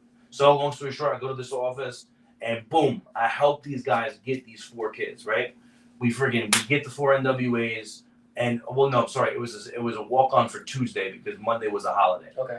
So Monday morning comes, and the staff in CIC is calling me, and he's like, hey man, he's like, that kid never showed up with his vitals, and I'm like, bro, on Friday, when the kid said yes, the first thing I did was, hey man, I asked him, it's a holiday weekend. Do you have any plans? He said, yes, I'm going away snowboarding on Sunday. I will not be back till late Monday afternoon, and I have work Monday night. So if I don't answer, it's because I'm sleeping. Okay. Instead of the staff in CIC remember anything, he's ghost. Oh, this kid's not going to go on deck. And it's like, bro, relax. Kid told you where he was at. Just calm down. No, he's ghost. Go find him. I'm like, bro, I don't gotta go find him. I know where he's at. So just because I am who I am, I wanted to be an asshole. So I went to the kid's crib, and I had the recruiter with me. Mm-hmm. And we knock on the door. Girlfriend shows up opens the door, and I asked the girlfriend, I'm like, hey, I was like, is so and so here? She goes, yeah, he's upstairs. He's in bed. He's sleeping. I knew this motherfucker was sleeping. Yeah. So I'm like, do you mind getting him for me? Right. So she comes down. He comes down. Brings the vitals downstairs, like, hey, here they are. I told you. And I told him, I'm like, listen, man, I made up some bullshit. I was like, hey, man, I was just worried about you. I know you went away. I wanted to make sure you got home safely, da-da-da. And, everything good. So the kid comes downstairs, gives me the vitals, and we're like, all right. He's like, all right, I'm going to shower. I'll meet you at the office. And, the office was 20 minutes away. Yeah. So he's like, I'll meet you at the office in an hour. I'm like, all right, awesome. So as I leave the office, I get in the car with the recruiter, and I tell the recruiter, I'm like, hey, I'm going to call your boss and tell him the craziest story. I was like, I just need you to play along with it. And he's like, all right, work. So I call my buddy, and I call my buddy first, and I'm like, yo, is Gunny there? He's like, yeah, he's there. I'm like, can you hear me? He's like, yeah. I'm like, all right, bro. I'm bugging out. And I go all out. I'm like, Gunny, I'm fucking done. They're like, what happened? I'm like, this shit's fucking bullshit. I'm like, I'm glad I'm done with this duty. I'm like, in 4 years, this shit's never happened to me. He's like, what happened? I'm like, Gunny. Showed up to the house, knocked on the door. The mom said the kid wasn't there. Next thing you know, I'm on the corner. I look down the street. Kid hopped up the second floor window, booking it down the street. He's going, Gunny. I don't know where the fuck he's at. He's like, bro, see, I fucking told you the kid's a no-show. Nah. I was just like, Gunny, I don't know what the fuck to do. He's like, just come back to the office. So I was like, all right. So I take the kid's vitals, I put them in my North Face. It was like a snowy ass day outside. Yeah. So I get in the office, and me and the recruiter would walk inside. We're sitting on the couch, and I'm like, I'm still pissed off. I'm like, bro, I'm fucking done. And at the time, the Gunny was on the phone with ops calling in NWAs. So I go over to his desk, and I just put the docs on his desk. And he's like, what's this? I was like, oh, the kid, we just went to his house. He's like, are you fucking kidding me? I'm like, because, bro, your immediate thought process, the kid's a no-show, go find him. Why? Like, why are we waiting? That's a time-wasting practice just to show just to prove to somebody that they had a bad appointment. Like, and it's not the first time or the last time they're going to do it. Yeah. But that's the thing, too, is that why are they if a recruiter is creating no shows and having fake appointments, well then why are they doing that? There's a reason why they're doing that. Yeah. It's because one, they're not being solidified, or it's because two, it's a numbers game and I gotta get my appointment for tomorrow, or it's that false threat of, hey, if you find two, you can go home tomorrow. Okay. Or like so reality of it is that what we need to do is find out why are they even doing that? Why are they setting fake appointments? Okay. So what would be a reason for someone to set a fake appointment besides those Go the fuck home. Besides those reasons you just gave right there. What if I call it, right? What if I call it and I'm unable to confirm that appointment? Because you already said earlier how you don't like people confirming appointments, right? So let's say I don't confirm appointment because I'm supposed to trust the recruiter. Yeah. Right? I'm not confirming appointments, and this guy's got appointments that are no showing. He's making fake appointments. I'm not confirming them, right? So what's going to stop him from making a fake appointment? Well, in my mind, what I'm going to do is I'm going to be there when he sets these appointments. Okay. So he's ACing right now. I'm going to see he's ACing right now. You're out there with another Marine freaking helping him out. He sets an appointment, puts in the group chat. Hey, I got an appointment for tomorrow, blah, blah, blah, blah, right? So how do you confirm that appointment? You don't confirm that appointment, right? Because you weren't there. I was there. No. I'm saying he's one place, you're another place. You're in Old Bridge, he's in Mattawan, gotcha, right? Yeah. So he says, hey, I found someone here at Mattawan High School who's down to come in and talk about the Marine Corps tomorrow. So I'll be honestly, what would I do? You're in Old Bridge at Old Bridge High School, yeah. So what would I do? Because you're not going to confirm that. So what? No. So I will confirm the appointment, but You I'm not. No. I'm not gonna call somebody 6 hours from now or an hour from now and be like, "Hey, you just spoke to Sergeant so and so. Are you still coming in tomorrow?" So you know what? Hey, you call him, but just letting you know, when you just try to call him, he's at track right now, so you got to call him later on. No.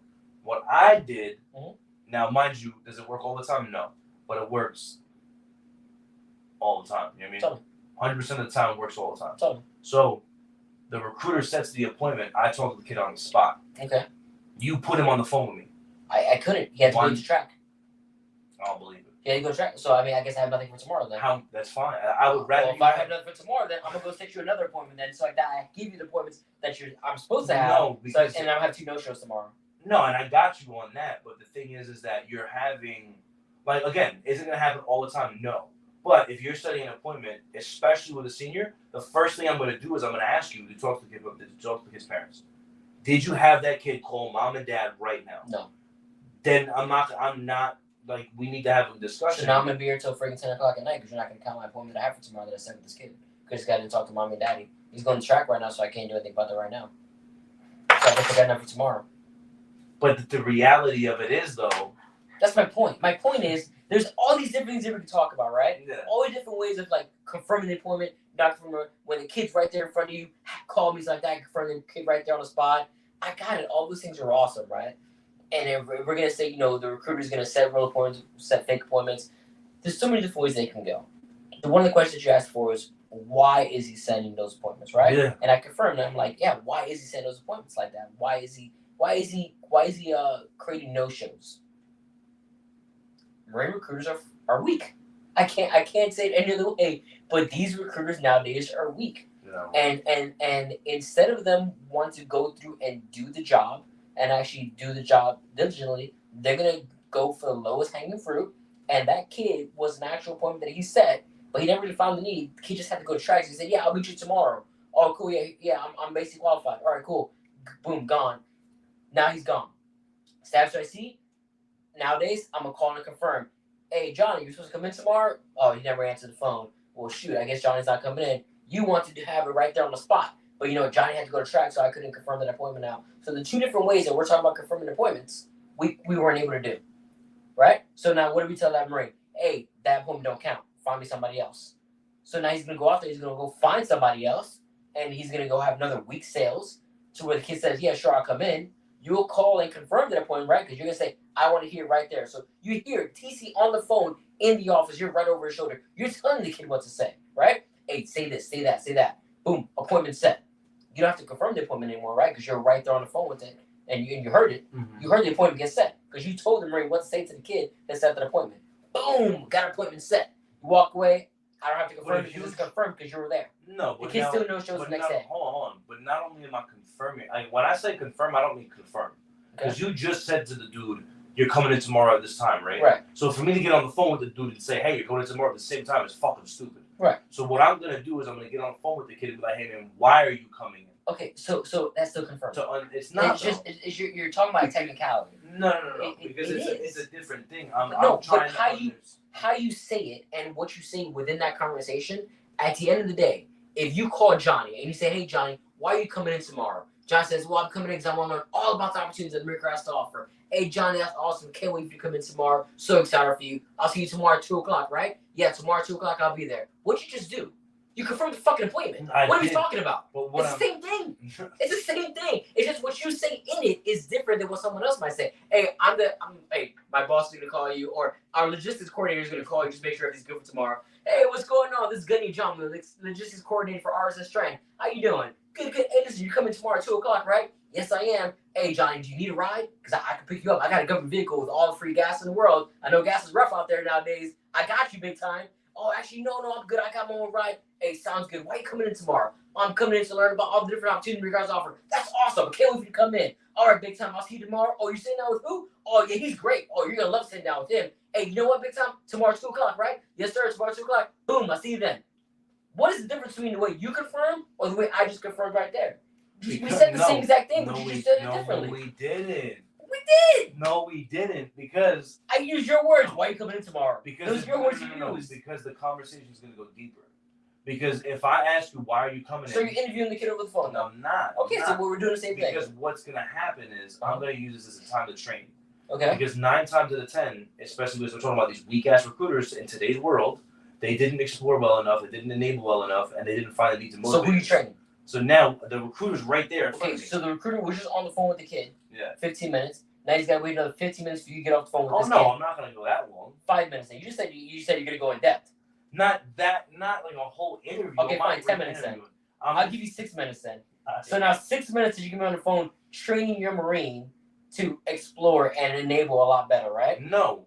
You just said what that. I'm doing is I'm gonna ask the question, okay. And then when he gives me some boo-boo ass shit like come in the office and talk about the opportunities, then I'm gonna look at that recruiter and be like, bro, what are we talking about? Right. What kind of opportunities? Because like, what did you gave him some surface bullshit, and that's why you're having no. But if you did that, you were right there next to him. I just told you you're feeding him what to say, so that shouldn't have happened.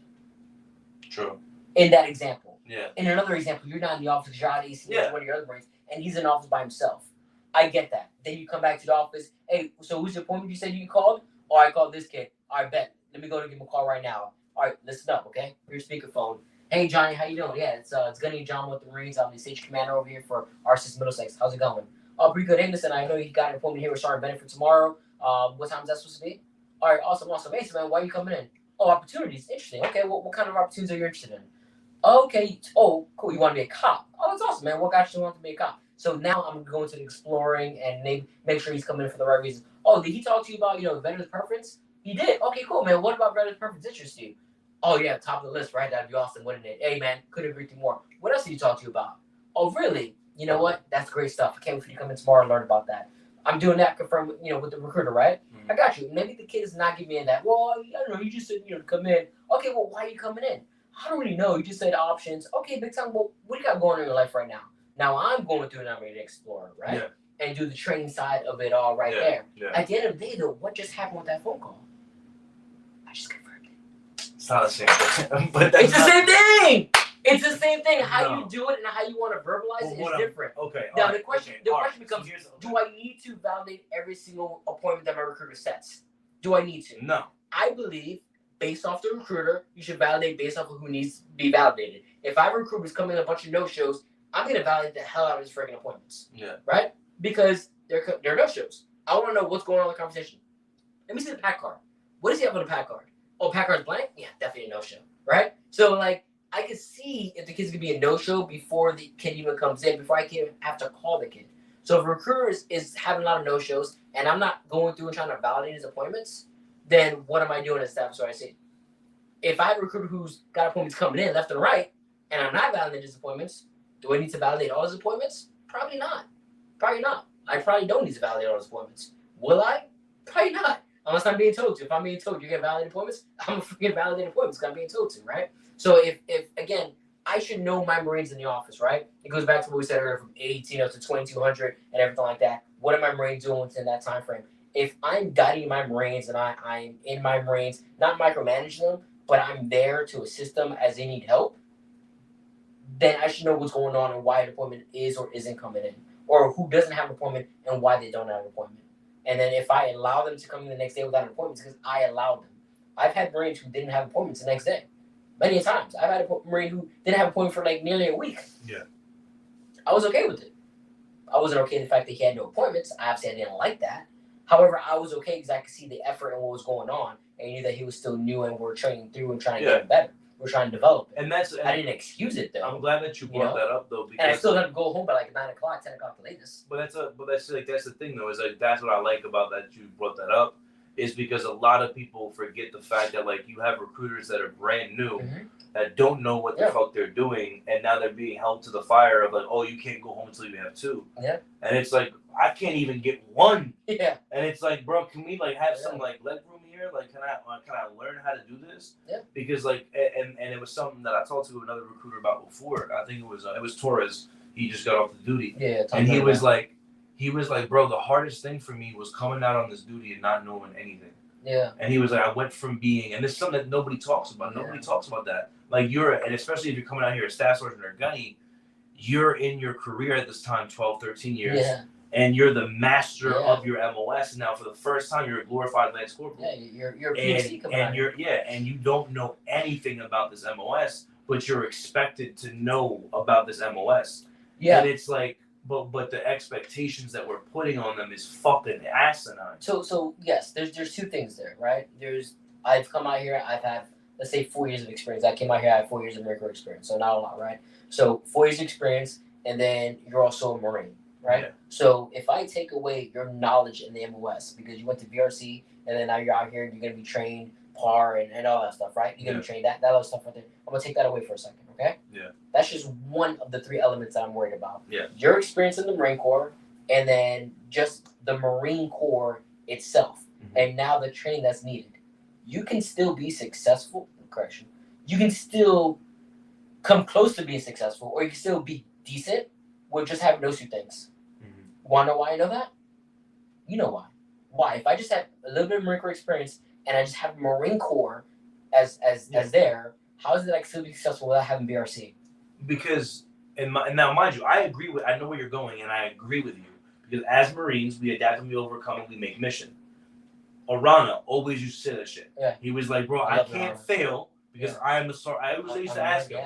I'd be like, bro, how do you do this? Yeah. And he would always say, bro, because I'm a fucking sergeant of Marines, and sergeant of Marines don't fail. That was his answer. Right. And I agree with you. But what I'm saying is that, as I agree 100%. Hold on. Before you get to that, just answer me this. What?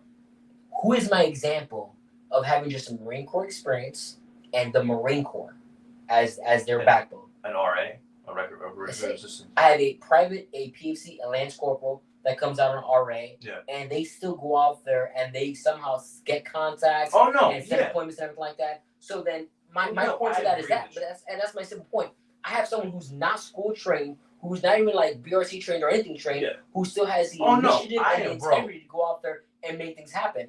Why is it that a sergeant of Marines can't do that either, right? That's the part that upsets me the most. And I agree with you, because I actually have a Lance Corporal. I'm not gonna say his name, and I feel horrible for this fucking dude. Like I feel horrible for this dude. So this dude reached out to me, and his staff at Sncioc had told him to listen to my podcast. Okay. He was like, "Hey, he's a reservist. He's like, hey, you're gonna come out on RA, and we're gonna try to get you eventually on the EAD program." Okay. So he was like, "I heard about this podcast. Don't do it." He's not now. Things have changed. Just kidding. Do it. So essentially, he heard about the podcast, and he started reaching out to me about advice that I would have for RAs and stuff like this. And I started following this dude, and I started listening. He starts hitting me up, he's literally hitting me up weekly. Yeah. And this dude's writing contracts. Okay. Like literally out there, Lance Corporal, like AO, like the office is gap sector. Okay. And he's being treated like a fucking recruiter. Yeah, and awesome. He's literally doing all this stuff, right? For it, though. But you know what's going on? What? The same shit that happened to me. Hey man, we can only give you 30-day orders. Hey man, can't give you that 31 days. I'm gonna pay you full BAH and all this stuff. But now the expectations that are being put on him and what he's doing is so different than the recruiters. Yeah. And it's like, and I agree with you 100%. is that how can we have these lance corporals and these RAs that come out here and they're out getting 3, 4, 5, 6 packs a day. They're setting appointments, they're setting interviews, but you have this sergeant who can't do it. Right. I completely agree with you 100%. But what I was getting at is that when I think that when recruiters are coming out on the duty, the expectations that are being set may be too ridiculous. Because at the end of the day, whether you want to talk about leadership, and because in my mind, you are the product knowledge. You should know how to do it, right? And you should know how to speak to people. You're a fucking goddamn sergeant or higher, so you should be able to publicly speak and stuff like that. In my mind. So when people come with all the excuses, my thing is that okay, but you don't know MC3, you don't know exploring enabling, you don't know all the ins and outs of the stuff. So when you have someone who checks in right from BRC and immediately, hey, you can't go home until you have 2 or more. Hey, speaking of devils. Yo, my man. Just talking about you. Just talking about you. Freaking Arana. Bro, I wish I could just bring him on. Yo, I miss the hell out of you. Yeah, he's awesome. But that's my point, is that like I think that the expectation on them is too high when they come in. Yeah. And if they're not getting the training, well, whose fault is it? Staff at COIC. What's the expectation?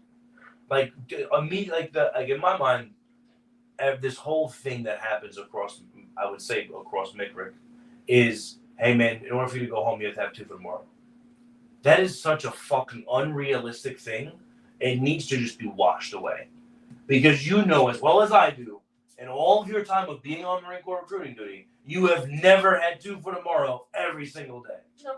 And then how many times have you been told you can go home once you have 2 for tomorrow? And then as soon as that recruiter has 2 for tomorrow, all this other whirlwind of shit starts happening. So when I was a recruiter, we operated by the rule of 3. Okay. 3 appointments a day, 3 interviews a week, 2 contracts a month.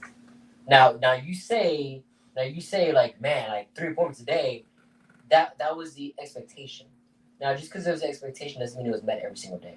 I never, as good of a recruiter as I was, I didn't always set 3 appointments every single day. But yet the expectation was for me to set 3 appointments every day. So if you've heard the saying, right? If you shoot for the sky, blah blah, that crap, right? So if I aim for 2 and I end up with 1, well then I'm not where I need to be at, but I'm better off than where I was if I just say, give me whatever you can get for tomorrow. I couldn't get you anything. No, so I understand. You have to set an expectation. I understand that. How you hold them accountable to that is different, though. But what I'm saying is that the idea of, hey, get 2 and go home tomorrow is bullshit. It's not.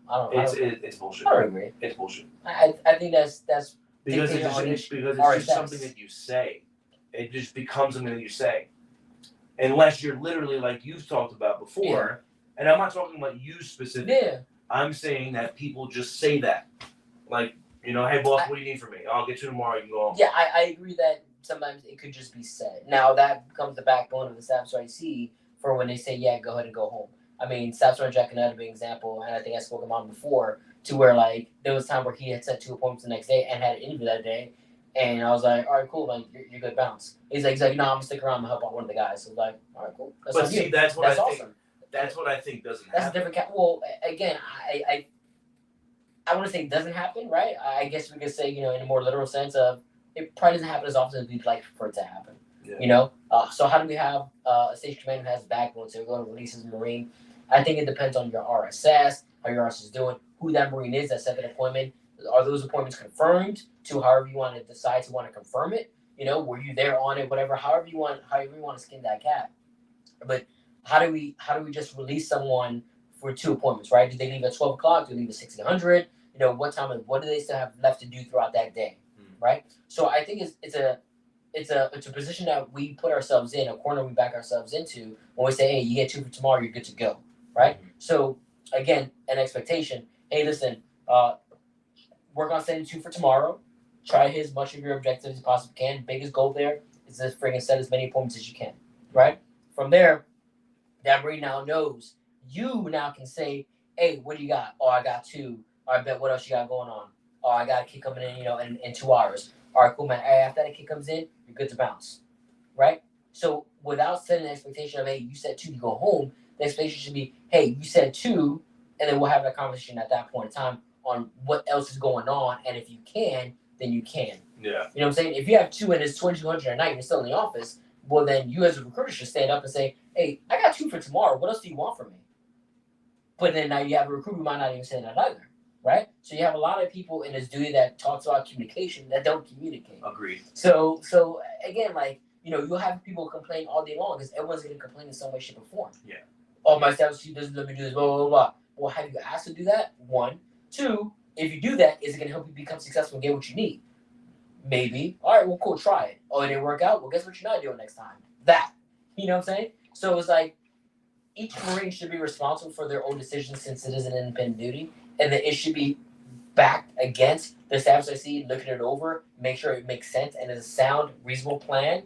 One of the duty responsibility of Staff SIC, right? Yeah. So now that we know it's sound and makes sense, all right, go do it. Hey, it didn't work. Let's go and adjust now, right? You have between 8 and 2,200 to make that adjustment.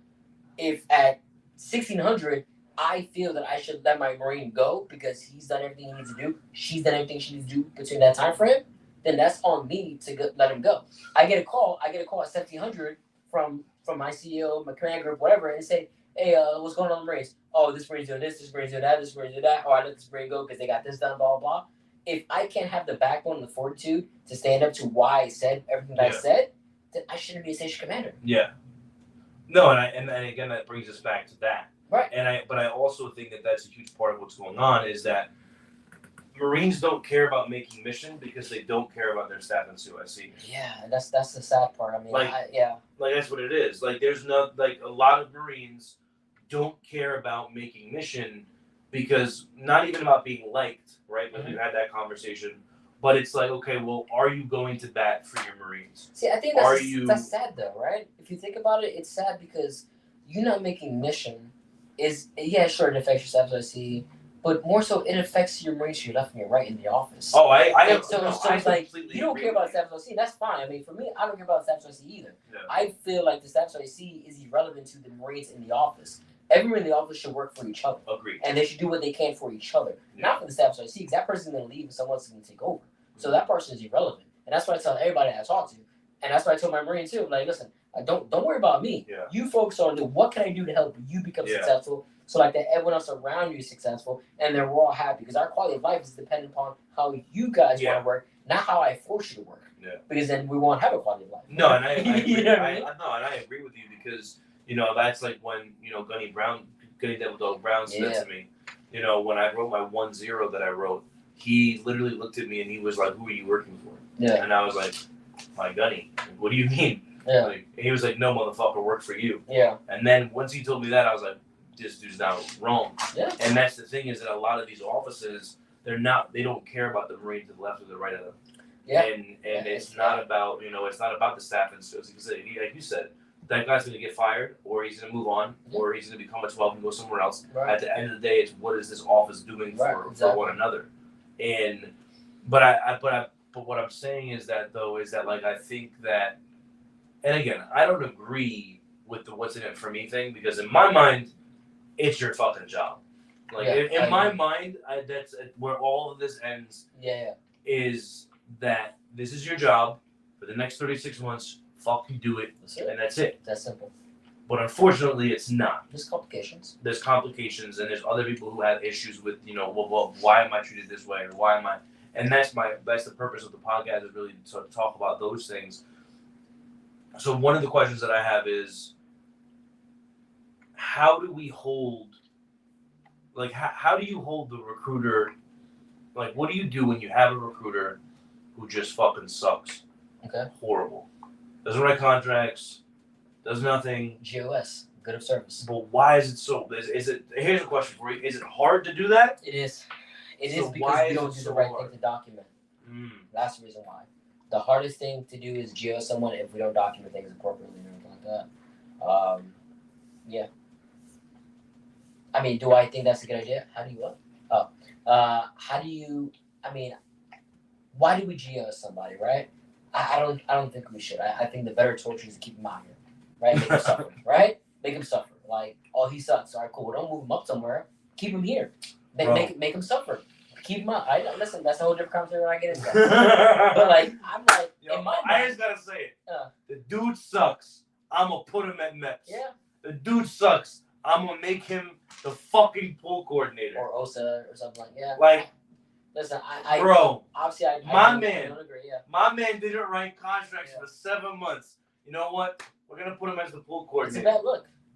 It's a bad look. So like you have to think of the lesser of two evils, right? What do I do? Do I keep that Marine who's not producing on production, or do I move it somewhere to where I can get someone new to then put them on production, right? So that becomes a for me. I'm like, well, we're just gonna have to suffer through, and you gotta eat that guy. I say you just keep him and you hold on to him, and that's it. We don't move him out. We keep him right there and let him enjoy the torture. Either he's gonna start producing, or. But here's my thing: if that in my mind, and I know everyone's gonna be like, "You out of your fucking bird." In my mind, if you get taken off of production, you no longer rate the recruiter. It's fucking bullshit. Yeah. It is bullshit because you have people who literally come on the duty, they suck their ass, they suck their trash, and then they do 6 months, they don't write not one contract, and then they go sit at MEPS, they go sit at freaking the OSO or wherever, and they still leave the duty with the ribbon. Yeah. Why? Why? And they probably still get SDA pay, right? They're still getting SDA pay. But it's fucking bullshit. That's a Marine Corps question. Man. It really is. It's fucking bullshit. Because this, and now mind you, I'm not talking about MEPS. Like, my thing is that if someone was moved there because, hey, you're a gunnery sergeant, we need a gunnery sergeant. It's totally different story. Yeah, context. But if you're not pulling your weight, right, and you're a cancer to society, and I'm removing you from the RSS, right, something needs to be done. Yeah. Because then you have recruiters that are looking at it like, wait a minute. And then you have people who are on the duty who have issues at home, for instance, my buddy Staff Sergeant Torres. Yeah. The dude was literally living in Brooklyn. Right. The dude was teaching his son, homeschooling his son in Brooklyn, driving an hour and a half to Toms River. There was a spot at MEPS. They needed somebody. Why wasn't he there? But we took somebody else and took care of somebody else. It's like, bro, that guy was the guy. You know what the reality of it is? In my mind, and this is my opinion, you didn't want to take him off the streets because he was a high producing recruiter. Oh, well, yeah, if he's producing, yeah. And that's when it comes to, we don't care about the Marine, we care about the number. Right. We don't care about the Marine's family, we care about the number. We care about, hey, that office needs 4 contracts, and that dude writes bats. Yeah. Even though he's traveling an hour and a half to and from work, he's still writing bats. I mean, you got to talk about the quality of the Marine at that point in time. Still writing bats, driving an hour and a half. I mean, that's a pretty big deal. Pretty big deal. But that's what I'm saying, though, is that these are conversations that don't happen. And then you have Marines that get disgruntled about it. It's not saying that they don't happen. I mean, I can't say what conversations do or don't Agreed, happen, right? Agreed. So maybe the conversations aren't happening. They're just, we're not getting the end result that we want or that we think was best. However, the decision was made because we believe this was going to be the best course of action for whatever reason, right? Maybe our contracts or whatever the reason is. Yeah. I can't say why any decision was made because obviously I'm not in the room for those kind of decisions, right? Agreed. So I mean, that's one of the things, like, sometimes we just don't know. Yeah. Right? I think overall, though, I think we would all agree that, a Marine who's producing, writing a lot of contracts, we want them to be given more for doing what they're doing, right? Whether you move them up to MEPS or to OSA or somewhere else, to kind of say, hey, thank you for writing all these contracts. But then, like, now that Staff Sergeant IC, does that Staff Sergeant IC want to lose their heavy hitter now to somewhere else and get someone new who's not a heavy hitter? You know what I'm saying? Like, if I had you and Romaine throughout the entire time I was there, do you think I would want to give either one of you up to go be Staff Sergeant IC? No. I'm like, nah, I prefer that they stay here because they're heavy hitters. But again, me personally, I'd be like, no, I want them to go take over the station. But also, you would ask the question of what's in the betterment of that Marine in his life. Right, yeah. Like, what's going on in that Marine? I would ask that question. Because the thing is, other people would. Exactly, and then because the thing is, at the end of the day, what I think people forget is perception. When you see a Marine who's going through all this shit and his own command doesn't care about him, other Marines in the RSS or RS are looking at like, wow, look at what's going on in this dude's life. Everybody knows what's going on, but no one's helping him. Right. You know what? I don't care about making mission for you because you don't even care about the well-being of this Marine. And that's what I'm saying is a lot of what's going on, in my opinion, through all of every RS, not just one. Yeah. It's that if you look at the RSs, it's people are looking at, like, I don't agree with the whole buy-in. I hate that word. Like, oh, you gotta get people to buy in, but it's perception. Right. Am I gonna work for somebody who, when they walk in the room, knows who I am? Yeah. Do they ask me about my family? Do they ask me about what's going on? Do they really care about my family? Like, are they really there to be, to help the betterment of my career longevity and stuff like that? Or is it just, this is a numbers game and they only care about me when I'm making contracts? So to play devil's advocate, right? Yeah. And just kind of have an opposite spin on that same idea. What is that not selfish? Is that not selfish thinking like that? Like, well, I'm not going to work because the CEO doesn't know who my son is, or I'm not going to work because other people are not doing what they need to do. I'm not going to. do this. I agree 100%. It's selfish, right? Oh yeah. 100%. And as Marines, we should be selfless. Yes, should we 100%. not? So then, if a Marine says I'm not going to write contracts because of these other circumstances, that dude's a douchebag. Because it's about the kid out there and helping them become successful, not us. Because recruit duty is about sacrificing and giving to others. Yes. Because we've already gotten. And I completely agree with what you're saying. You know the reason, I am 100% on board with you. But the reason why I'm bringing these things up is because, number one, they're conversations that don't really happen. People don't really bring them up. And the thing is that, unfortunately, not everybody is a Torres, Romaine, Orana, and Bennett. Right. A lot of these other Marines are selfish motherfuckers who can't just, like, I have two guys that I had on a podcast recently who literally, they asked to come on not once but twice. And they were like, dude, like, I'm killing in my office. I had 6 NWAs this week. Like, I'm doing this, I'm doing that. And they're literally like, bro, it's just positive mental attitude and making it happen. Yeah. It's about, like, bro, I've never failed in my whole entire career. Why am I going to fail now? 100%. And I'm going to make this shit happen. 100%. But unfortunately, not every Marine is like that. And a lot of Marines are like, oh, well, if this is how I'm going to be treated, then I'm not gonna do it. So do you kick those guys out of the Marine Corps then? Well, we can't. I mean, I think we should. I completely agree. Right? I mean, because again, they're not holding up the Marine Corps' ideals. Why should they stay in the Marine Corps? I agree. Obviously that's not going to happen. Yeah. But I mean, in my opinion, if I could come down and I could be like, hey, listen, this is what the deal is. That's how I would do it. If you are substandard, you're out of the Marine Corps. No, I wouldn't go that far. Because I want to get. If you are below substandard. No, I want to get situations, circumstances, what AO you got. I think there's a lot more involved in a crappy recruiter or a recruiter who's in an AO that's only. That is very true. That is very true because I've seen it happen where you change someone's AO and it's like. And they exactly. So I don't think that's what I think. What we should look at is how many contracts are they writing?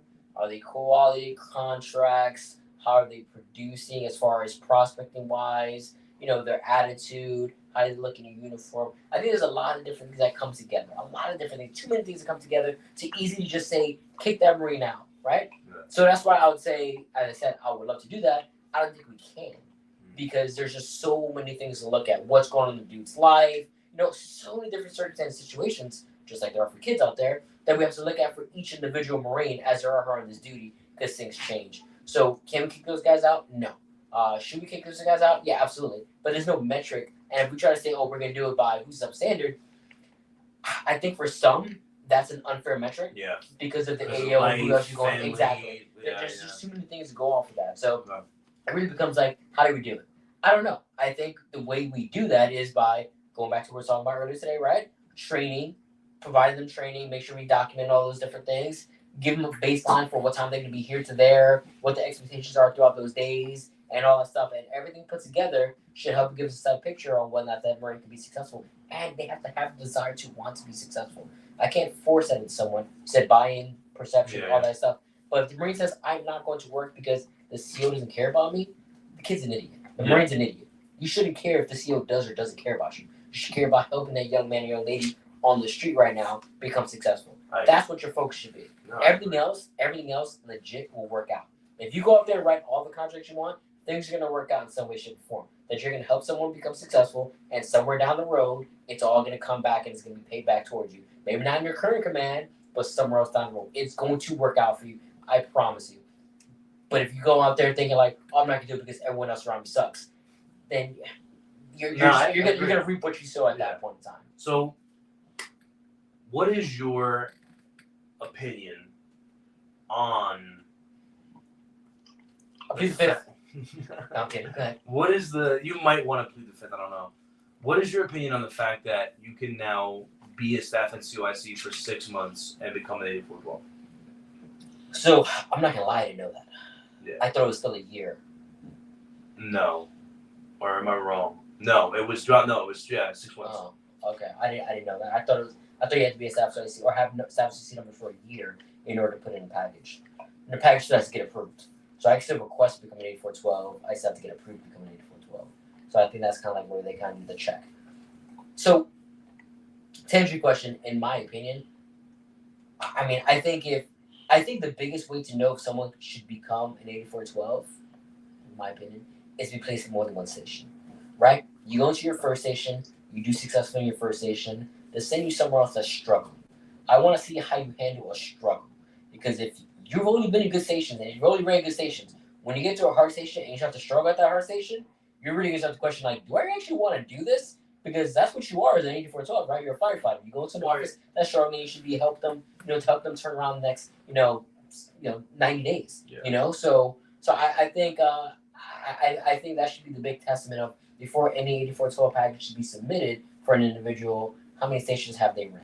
If they ran at least 2 stations, at least maybe 6 months or a year each, sure, why not? Not a bad deal. That means the person's still gonna be like, yeah, I want to do this. Or they can be like, yeah, no, I'm good. I didn't want to submit my package anyway. Yeah. Because they'll realize that. See, and that's where I agree with you. But I also think that a huge part of it also should be how many Marines have you put through a 369 through an MOJT cycle?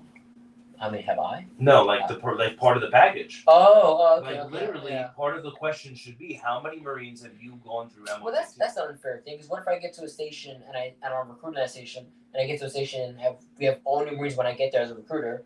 6 months later, we're all certified. I'm now the staff CIC. I'm not getting a new Marine, maybe besides one. So I'm only have one person put through 369. Or if I get another guy, I didn't do him through a 3 and 6. I would have him for his 9. That's right. You know what I'm saying? Yeah. So I think that's the hard one. I think what you're trying to get at is do you have a staff CIC who knows how to train? Yeah, that's what you're getting. Because the thing is that like you have someone, and I know I know a person who is this person. He ran only one station, and then in that time, put 0 Marines through an MOJT. Mm-hmm. So now this person is now an 8412, and is supposed to be the career expert. Right. That is your job. You're the career recruiter. You are now. That is the billet that you've now been given, gunnery sergeant. You're going to be, and you're also going to be promoted to a gunny. Right. So like, how do we have this now expectation, but yet you haven't even done the job?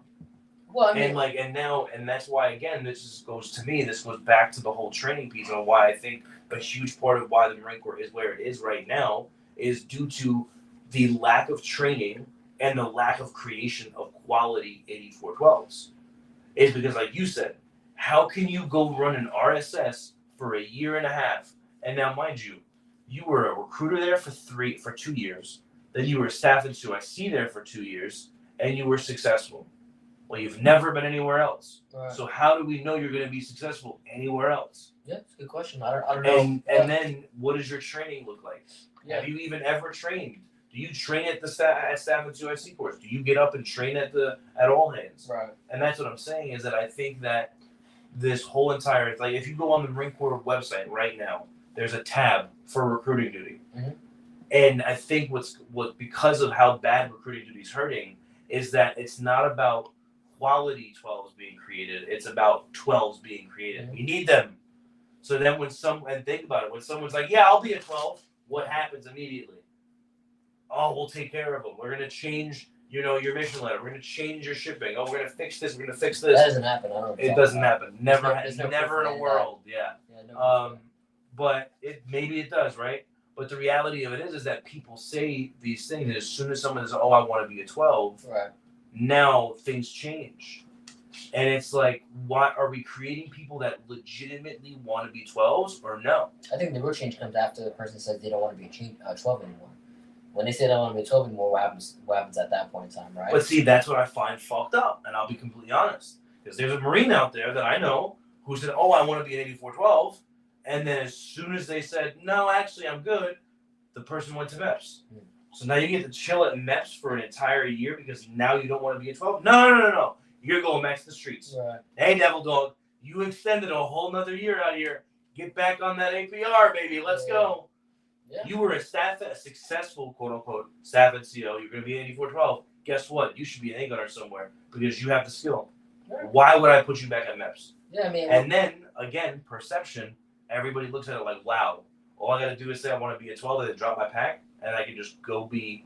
And that's why people don't like it. Again, not me, but a lot of people don't like 8412s. Well, there's a lot of reasons why people like 8412s. I mean, but a lot of the reason is, and let's be honest, a lot of the 12 community talks fucking shit about the 12 community. Mm-hmm. You know, like I don't know how many times I've had somebody on or going to have somebody on, and then the comment has been, well, why'd you have him on?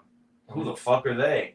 Oh, of course they came on. They're in an easy RS, and it's like, bro, really? Like, really? This is the conversation? Like, really? So that probably be like the equivalent for like for me, right? Like I'm not a known 8412 across everywhere. You know, I haven't been to BRC and taught at BRC. You know, I haven't been a part of any kind of training teams or anything like that. I've mainly been a staff IC, a MEPS liaison, and an OSA. That's it. There's only the only 2 command builders I've ever held, and then a crap ton of time as a staff IC, right? So like, I'm on that same thing. Like, oh, why is he? You know, or I would assume someone has an 8412 out there, a big time 8412, but look at it like, who's this Goodyear Jama guy, 8412? Like, who's he? What does he matter? And stuff like that. I can see that perception of why that might be, right? Because I'm not a famous 8412. Well, you know why, to answer your question, because people have asked that question.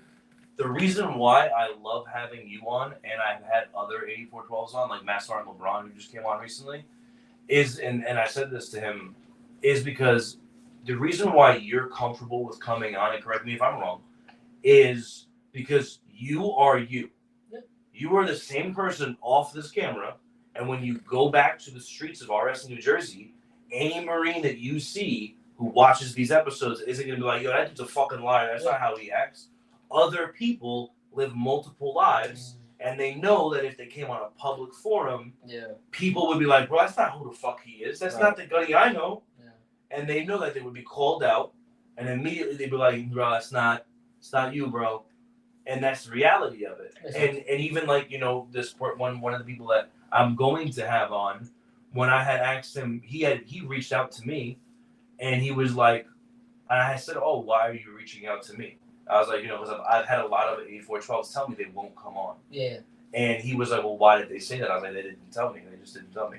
And he goes, bro, if I'm an 8412, I should be able to articulately have a professional conversation with you and not worry about anything that I'm going to say. That's how I feel. I don't feel like there's anything that I've said that has been against anyone or is wrong. A lot of opinion stuff. Because, I mean, I think anyone who's in a leadership position would do things their way based off of their leadership style or based off of their leadership philosophy. Yeah. However, if I'm a part of someone else's leadership philosophy, then obviously I then follow those leadership philosophy orders and I do what I'm supposed to do at that point in time, right? I think that's a fair thing to say. For someone to say they don't want to come on, I mean, everyone has their own reasons why they want to come. I mean, again, for me, like you said, like I feel comfortable just talking. Well, obviously, right, 8412, right? So, but I feel comfortable just talking because we're not discussing anything to where, you know, we're saying anything negative or bad about someone. We're just giving different ideas and different thoughts towards trying to help people become successful in whatever kind of situation they're in. Yeah, and I think that's good. And it's also the thing of it too is that, like, the reason why I enjoy having 8412 on is because number one, we've both been able to go back and forth with each other. You know, devil's advocate, blase. And like when I was on with Master on LeBron, you know, there was, I don't remember this specific conversation, but I had said something and he was like, well, actually, I think you meant this. And I was like, oh shit, you're right. Yeah. And he was able to correct me on the spot, and we were able to have an intellectual conversation with it because at the end of the day, you are the career recruiter. Right. You're the one who knows all of this stuff. I don't. And it also shows a lot more about the 12 community when you have people in the community coming on the podcast, because then people are like, yo, that's my 8412. Right. Yo, that's my ARI. Yo, that's my RI. Yeah. Yo, that's, you know what, dude, I love this. And now it's gotten to the point where like I have an RS Sergeant Major coming on Tuesday. But the funny thing is though, is that I've had other people say, oh, well, you know why that guy's coming on? Because he's successful. If he wasn't successful, they wouldn't come on. And it's like, okay, but you know what's funny though? You still haven't been on my podcast. Right. So what does it matter? Why haven't you showed up?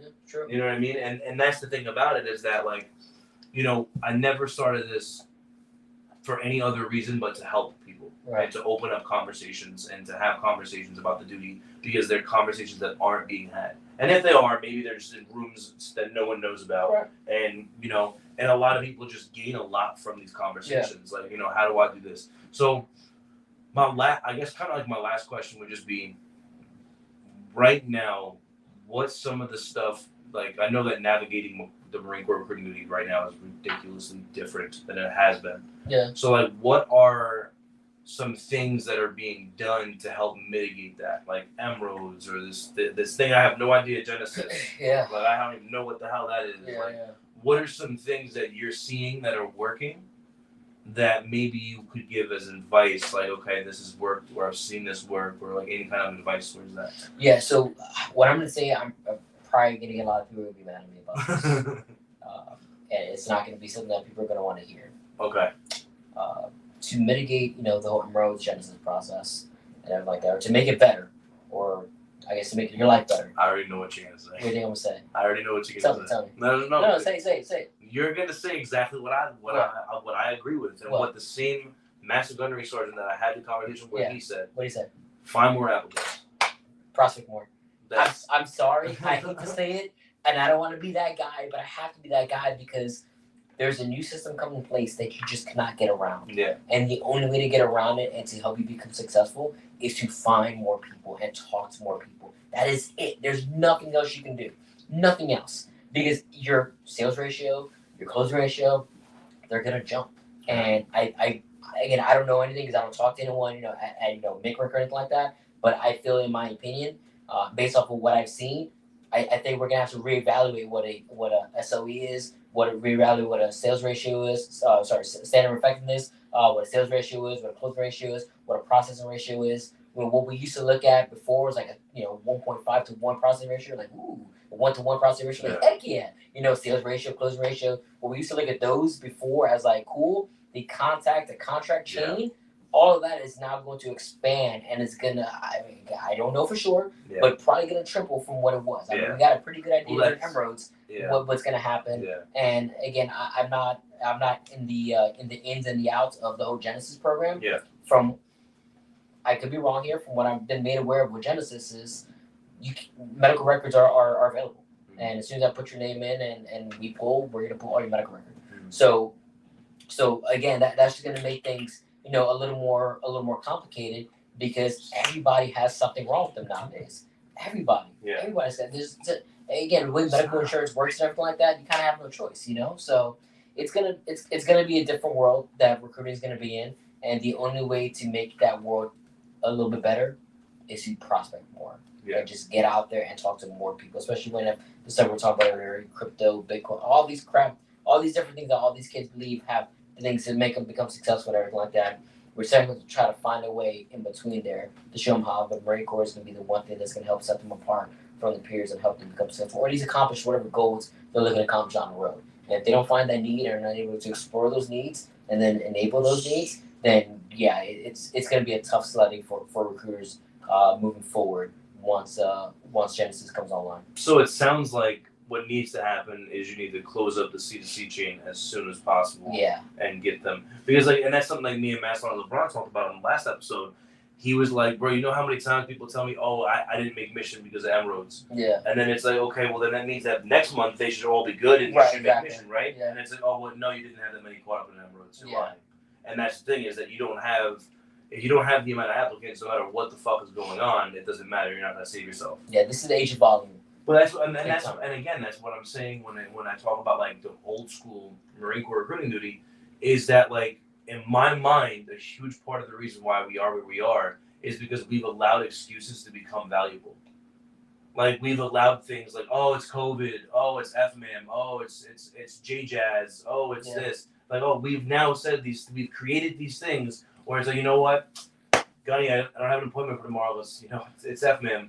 And now it's become this thing like, oh, why'd you miss phase line? Sir, FMAM, COVID, M-Roads, what do you mean?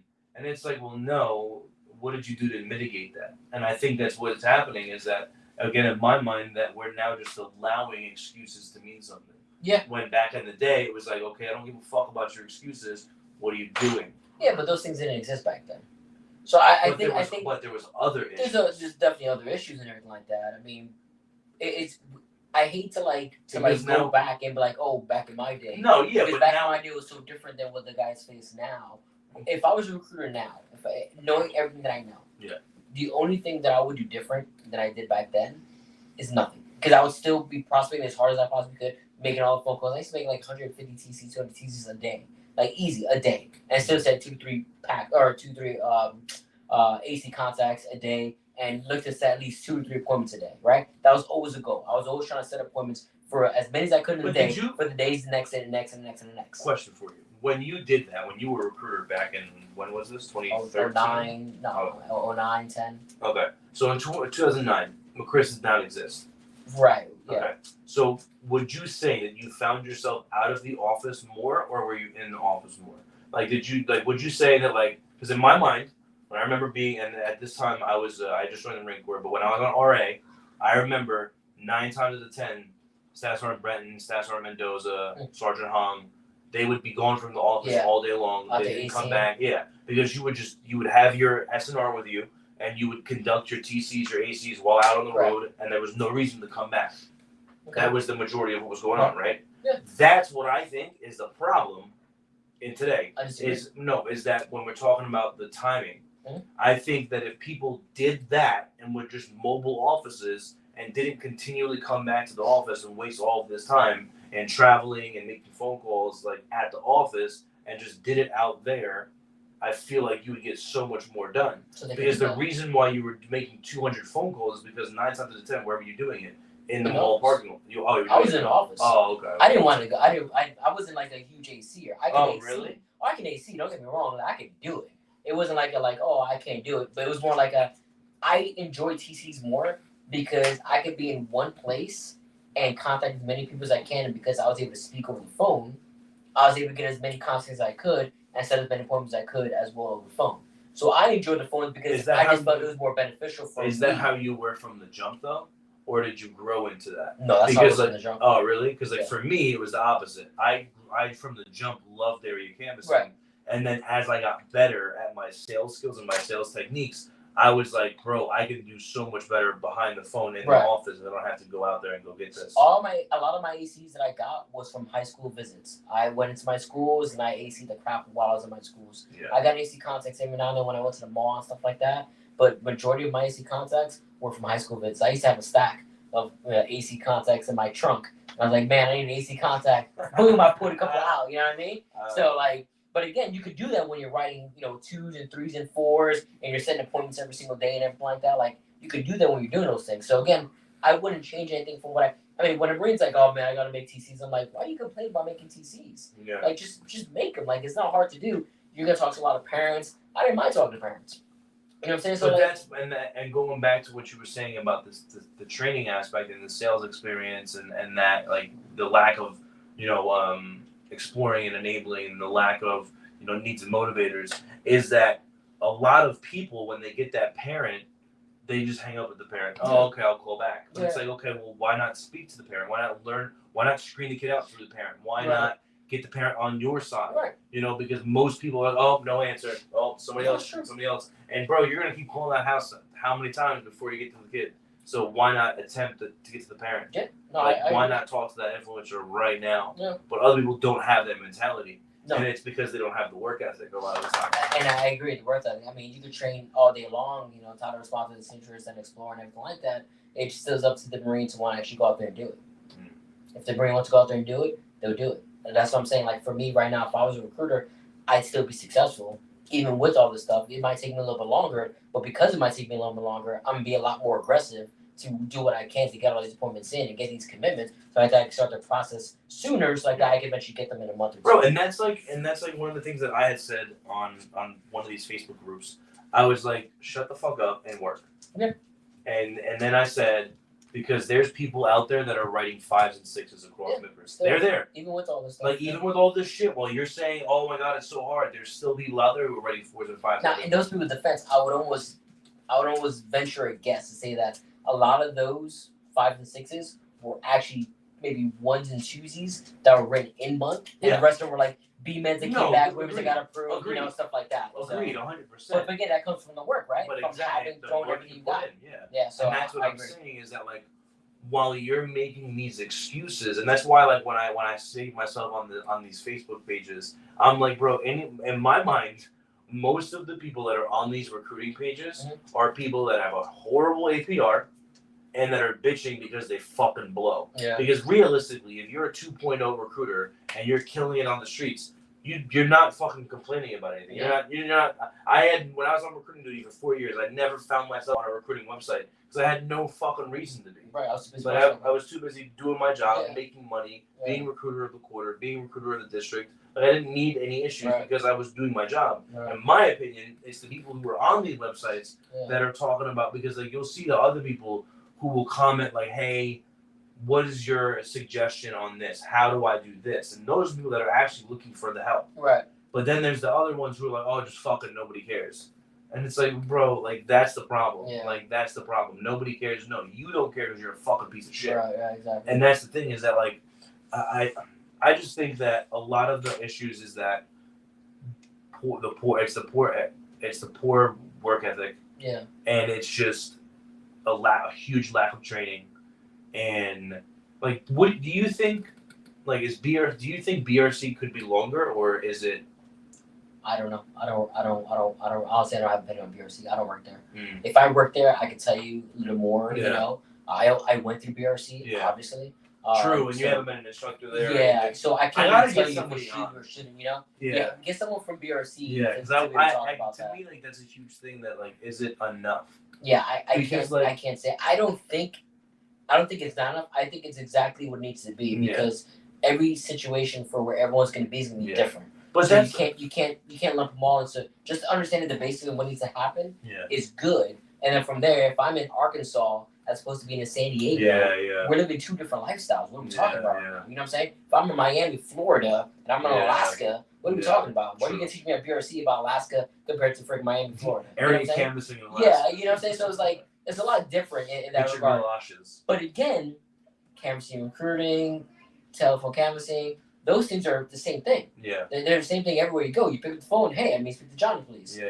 You know, that doesn't change. You know, so I think the basis of what BRC is intended for, I think is right where it needs to be. Could it make improvements? I don't know. I don't work there. Yeah. Sure, why not? And I think anything can be improved, right? Yeah. So yeah, but I mean, I don't work at BRC to know if it's long enough or short enough, or if they need to add more or add less. I just feel once a Marine is coming onto recruiting from BRC, they should automatically be ready to then go to work and start being successful, because that's the work ethic. That's just you wanting to be successful, and that's you taking what you've learned, and then me as staff CRC adding to what you've learned from BRC and tailoring it to the area that we're in and your own personal skill set and how you speak. And that's how we then make you successful at that point in time. Yeah. I think that I feel like that, and I think but again, that's the hard part with it, with having people who are such young on the staff and CIC piece, because then you have people that are coming from BRC, and now you have to upbring these guys, but you don't even know how to because you're upbringing your own self. Yeah, I mean, we all go through the peak performance model, right? Yeah. So yeah, I mean, again, there's a whole RI shop, and there's other staff CICs that are there to assist in that process. So if a Marine feels like they're not getting the help they need to get from the staff CIC, or from other recruiters that they went to BRC with, or other recruiters in their office, or the ARI shop, you know, then obviously there's a way to then get that help. And if you're not getting any of that help, then, you know. Wow. Yeah. Is there anything you want to end with? Because I think we've gone over a lot of topics. Is there any wisdom that you want to throw out there for anybody? Any ideas that you have? Any, like, for that staff in COIC who is brand new and who is trying to make training worth it?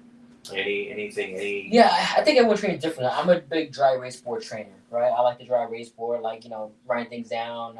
I'm very kinetic when it comes to learning, so it kind of helps me out to write things down on a board and for people to see, and then for them to hear, and then for us to do like a practical application. So I think learning your Marines' learning styles is definitely huge to make training more conducive. If you do what the Marine Corps does, the Marine Corps does all three learning styles. If you ever think about that, you know, you're gonna have a classroom environment for it, right? And then you can have a lecture that's gonna happen, right? So you got the lecture, you you got someone talking about what they're, then you got the book to read it all, and then you got the practical application afterwards, right? So the Marine Corps already developed that into their training cycle for how they do training in every schoolhouse. You get all three of those things. So if the Marine Corps does that, if the world does that, then you should do that as well as a staff. So I see when you're doing your training.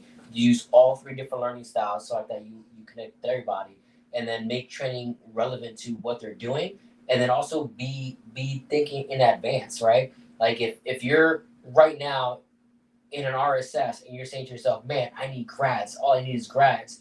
You're forgetting that in 2 months you're gonna start needing seniors. Mm-hmm. So why are you gonna neglect the high school and college program at that point in time just because you need grads right now? Yeah, you need grads, but again, there's a lot of time in the day to AC grads, TC grads, to then also AC and TC seniors. Yeah. So find a good split and change your split every other day so like that you're still hitting that market throughout the week. Yeah.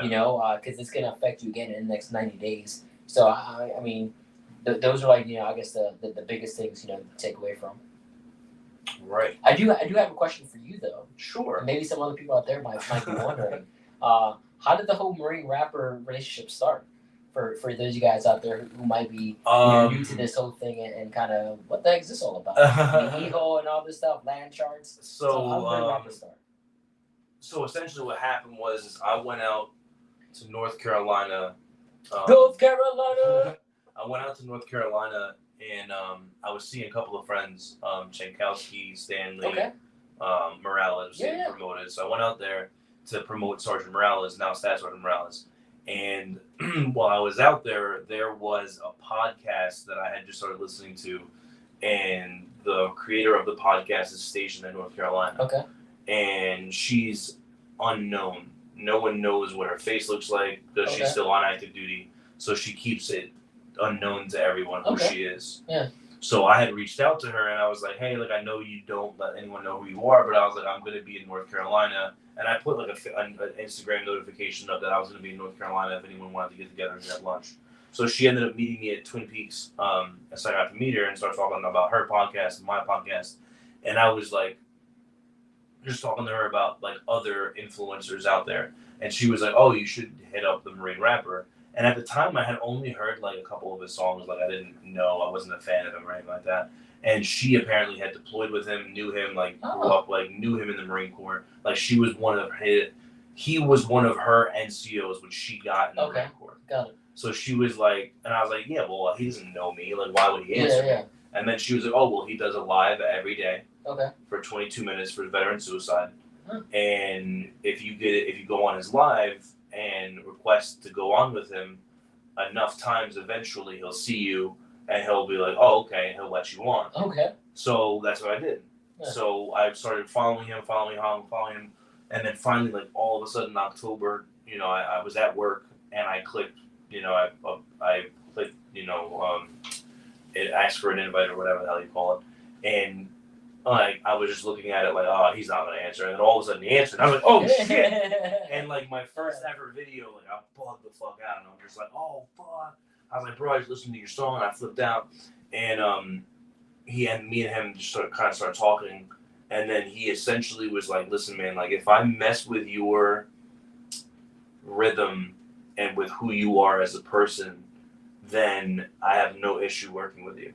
And he was, so then it became this thing where once a week I was going live with him. Then it became sometimes twice a week. And then I sort of just, because I identify a lot with his music. Okay. And if you know me very well. If I believe in something and I agree with it, I'm gonna push it. Same thing for the Marine Corps. Mm-hmm. So with his music, I for the first time in a long time, I can identify with his music because he's a Marine Corps veteran. Right. He's a combat veteran. So his music talks about suicide prevention, alcoholism, divorce, talks about losing friends, right. So all of his music isn't about gangbanging. It's not about this, it's not about that. So I started to listen to his music and his albums, and then I was like, you know what? I'm going to start trying to help you push it. Right. He never asked me to. He never said, hey, I just did it. I was like, you know what? Go buy this song. Go buy this album. And as he saw me doing that, and he saw that his sales were moving up because I was helping him push this, he eventually was just like, just not even that. It was just like, even though like I don't know how many songs I got sold, right? But it was the idea that I was emotionally invested Right. in him, and I had I didn't have to be. Right. Yeah. So then he had said to me, and you know, and sometimes in life you feel like there's empty promises that are made. Yeah. And he had said to me, he's like, "Hey man, one day you're gonna be on an album with me," and I was just like, okay. Yeah. I was like, all right, Yeah. like sure. Like you told it to all the girls, you know. Yeah. And I was just like, yeah, whatever, it's not gonna happen, right? So that's what I thought. I was like, you know what? I was like, sure. But again, in my mind, it was, even if one day it happens, I'm not doing this for that to happen. Right. Yeah. It's just I'm doing this because I like the guys' music. I want to help support veterans, and I want to push what they're doing because I agree with it. Same thing with like the paintings and the artwork that I have. Yeah. You know, I don't get anything for them being on my wall. I just genuinely like the artwork. So eventually, you know, he made that comment, and then this guy came at him on an Instagram live, was saying that he was better than him, and that he would rap battle him, and that he would destroy him. Okay. And then the Marine rapper, being a Marine, said, "Okay, do it right now.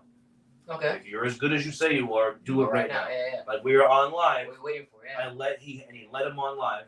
He was like, "Okay, here you are. There's 75 people watching in the stands. Well, let's go." Right. And the dude just logged off. Wow. And then, but the guy continued to talk shit. Okay. So then, me being me, I started to create memes, antagonizing this guy. Okay. And saying like, "Hey, where's this track at? Where's it at?" Then, because that's why a lot of people don't understand how the song even came about. A lot of people don't like, why are you on the song? Right. They don't understand the background, right? Yeah. So what happened? By the way, if you haven't gotten Mijo yet, you should go get it. Mijo. So what happened is that finally this guy dropped this song, which was garbage. But the video to the song is making fun of me. Like he paid a white guy to dress and represent himself as me. Okay. So like the music video is pretending to be me. Attacking you. Attacking me.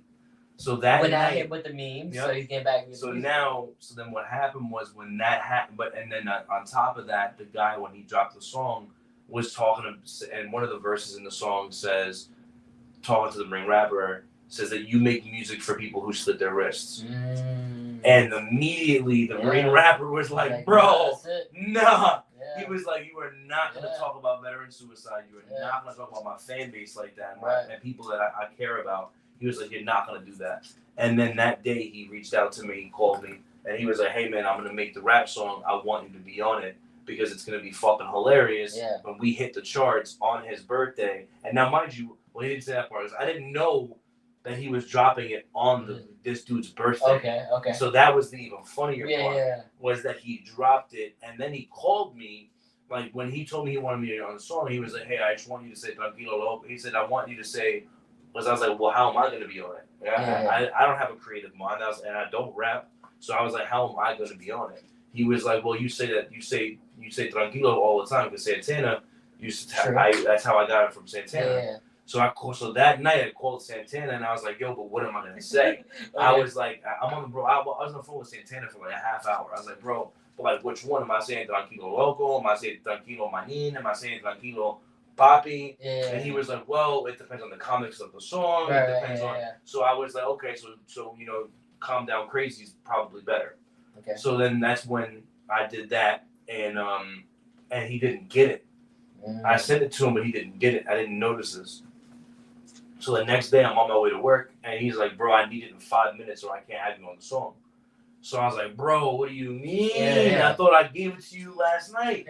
So he's like, bro, I need it right now. And I was a half hour from work. So I was like, all right, whatever. So I pulled over on the side of the street, and I just took my phone, and I was like, Tranquilo Loco! And he was like, yo, that's it. So then he put it on the song, and I thought that I was going to have just like that one thing. But then he was like, nah, I got you. And that's why he put it throughout the song in the background that ends with me. Like, so I was just freaking fascinated by that. It's like, because bro, like, and I get, but I'm going to be real, bro. What really got me fucking pissed off was that, like, I called you, I hit you up, I told you, you bought the song, you were like, yo, you're my man, like, whatever. I don't care, it's $1. Bro, you have no idea how many people I had that I talked to that were like, first of all, I don't buy fucking music.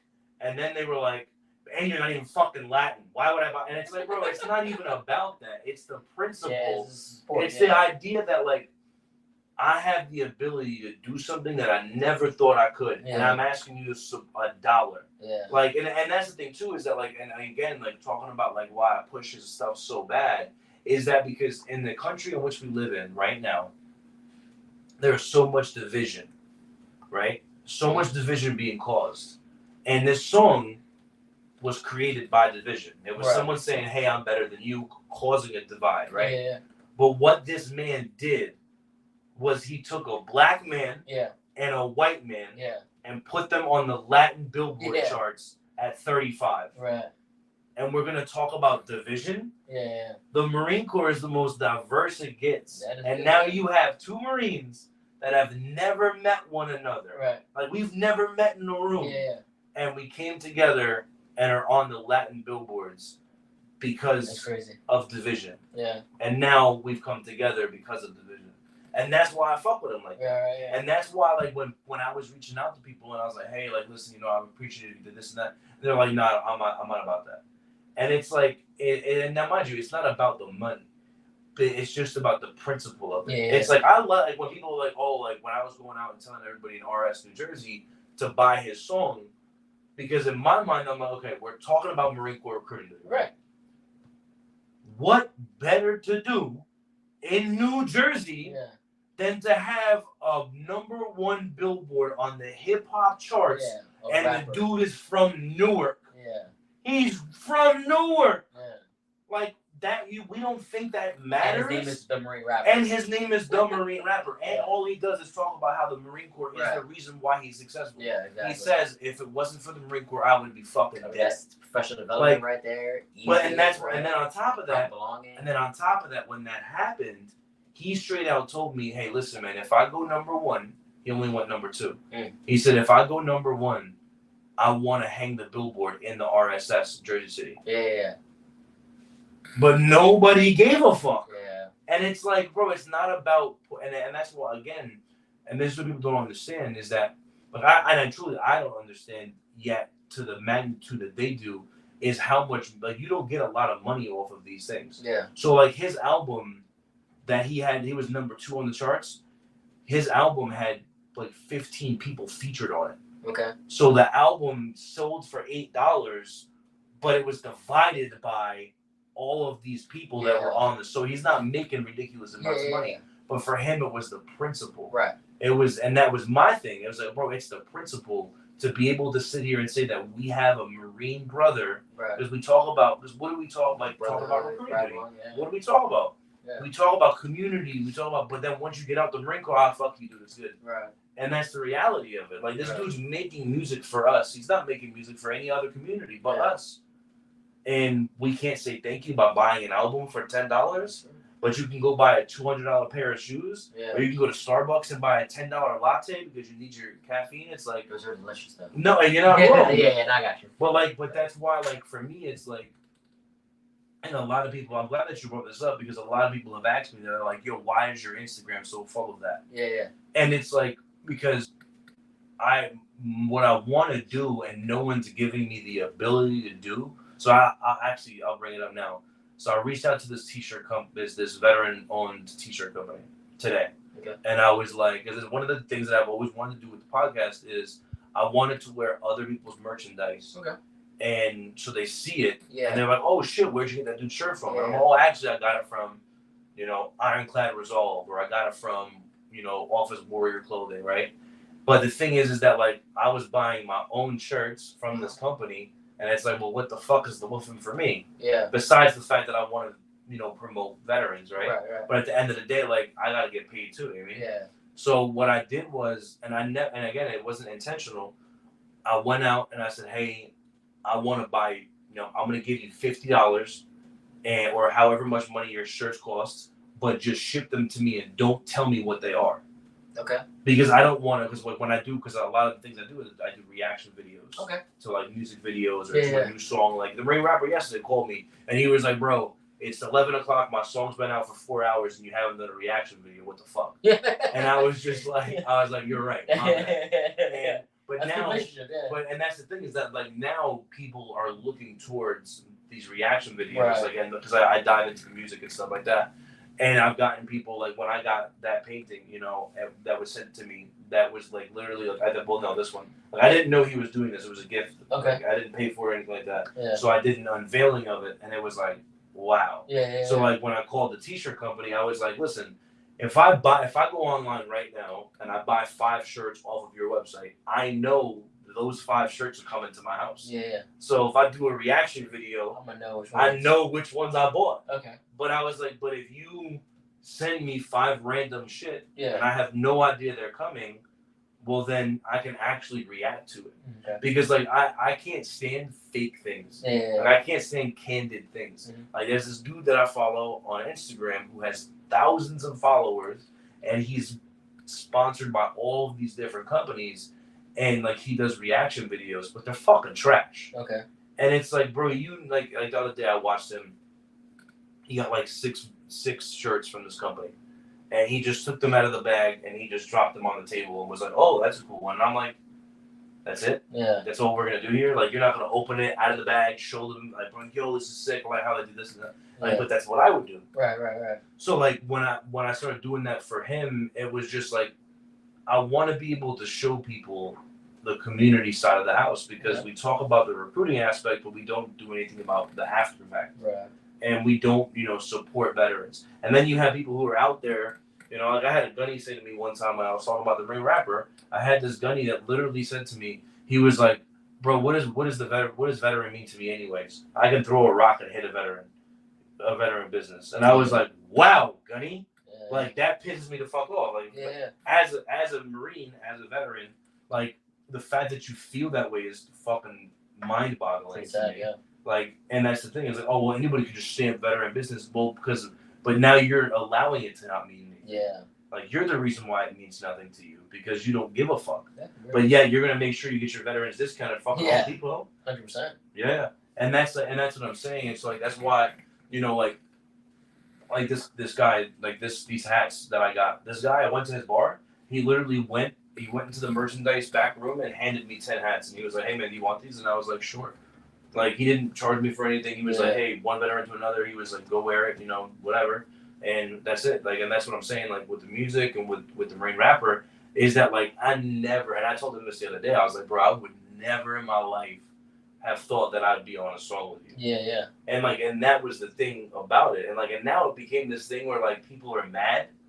Like I had people that were mad that I was on the Latin charts. They're like, "You're fucking white. Why are you on the Latin charts?" Oh, okay. So now I'm literally calling people. I'm like, "Hey, it's your favorite Latin artist." Yeah. Because it's like, "Yo, fuck you." Yeah. I mean, it's such a thing. It's so dumb. Yeah, and it's just like, but that's the thing about it is that like, and that's why I never in my life thought that I would like, because people talk about having haters. Yeah. And you're like, "Oh, I'll never have haters," because like you're like, "Oh, I'll never be doing something that's why people would hate." And now I apparently have a whole bunch of people that just hate on it, and it's like I enjoy it. Is it a bad? Yeah, I was gonna say, is it? No. I enjoy it. Like because like there's haters sometimes, But it's like and it's funny because there was some people that I guess had started talking about the podcast in a negative way. Yeah. And I've heard this through the grapevine, and I was having a conversation with somebody about it, and they were like, "Well, maybe those people should focus on making mission first." Okay. And I was like, you know what? You're not wrong, because clearly they have time to talk about the podcast, right? But they're not doing their job. Yeah, we can multitask. Yeah, I can talk crap and still, But but that's what it is, man. Is that and that's why I've given an open invitation to anybody who wants to come on, because I'm not trying, and that's the biggest thing too, is that I want to make sure people understand that is that like there's no purpose, because I've had people ask me that, like, why did you start the podcast? That's a good question. Why did you start the podcast? Like, first of all, well, if you said it many times, I think almost throughout all your podcasts, you always mention why you started this to help other people. Yeah. So. But it's like, but that's the thing though. Why is helping other people so important? Well, at that, and people have asked, like, well, why did you start the recruiting episodes? Yeah. Because first of all, when I started the recruiting duty ones, when I started the podcast, I didn't even want to talk about recruiting duty. Mm-hmm. But then what happened was I had Durkee in my house. He was about the PCS, and I was like, this dude went through 2 strokes, almost lost his wife. Like, it's quite a story for him. Like they had, he had, there was issues all across the whole entire life. Just life in general was going wrong for this man. And I was like, if this man can make it off the duty, then why can't other people? No excuses. And if he, had a stroke, could have gotten off the duty, could have been put on, could have been sent to the Warriors, decided not to, still made it off the duty 3 years later. I was like, if he can do this, then why can't other people? Yeah. And but the problem is that nobody tells these stories. Right. Nobody talks about alcoholism. No one talks about losing children on the duty. Yeah. No one talks about failure, and no one has these conversations. Like, think about it. When have you been at an all hands and someone stood up and said, "Hey man, I used to be an alcoholic and I'm recovered." Well, I mean, all hands not AA, but I see what you're saying. I understand. But it matters though. Yeah. Because when you have these conversations, now people feel like, "Oh shit, I'm not alone." Right. Like when you have these conversations and you're saying, "You know what, man, I let the job take me away from my family and it costed me my family." Now there's that sergeant who's sitting there going through that right now, who realizes and identifies with that, and now he's like, "Oh fuck." And now, okay, hey, what did you do to help you through that? And these are the conversations nobody's having. Yeah, no. So that's why I wanted to do what this. I will say is, no one's having them in open forum like you are. I agree. I can only speak for myself. I can say that I'm having those conversations with people. Yeah. I'm telling Marines, staff ICs, go home. But that's, but you know what though? But that's because, number one, you've grown, in my opinion, you've grown a lot as an 8412 compared to the way you used to be. Yeah. You've also in your life have grown as a husband, as a man, as a father, and in my mind, you're also a different breed of 8412, which is why I still have a connection with you, even though we don't talk about recruiting duty. Right. Like, I talk to you all the time, and you weren't, like, you left and went to Oregon, and we still talked all the fucking time. Like Master Sergeant Rory. Yeah. He's someone that I've only met 5 years ago that I still talk to all the fucking time, and that's because he's a genuine 8412. Yeah. And that's the thing, is that, like, those are the people that make me want the 8412 community to be better. And I want, because, like, in my mind, people have allowed the gold tag to just not mean anything anymore. And that's the thing about it, and that's why I created this, is because, like, everybody always blames the 12. Yeah. Everybody blames the 12. Why does Marine Corps recruiting duty suck? 8412s. Right. Let's not be like that's always the answer. No one said it's the CO.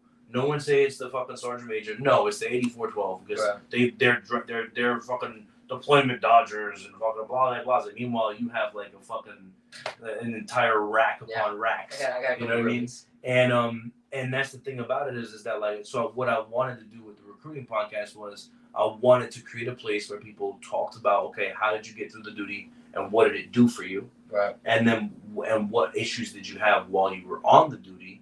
Because that's another thing too. You have all these people who, when you go back to the fleet, when someone says, "Hey, how was recruiting duty for you?" Oh my God, don't get me started. I don't want to talk about it. PTSD all over again. Yeah. And it's like, and now when that dude gets histed, and I saw a meme. End of the world. Like the other day, someone was like, "Yo, why is it so bad when you get histed?" It's like because we've made it bad. We've made it bad. That's true.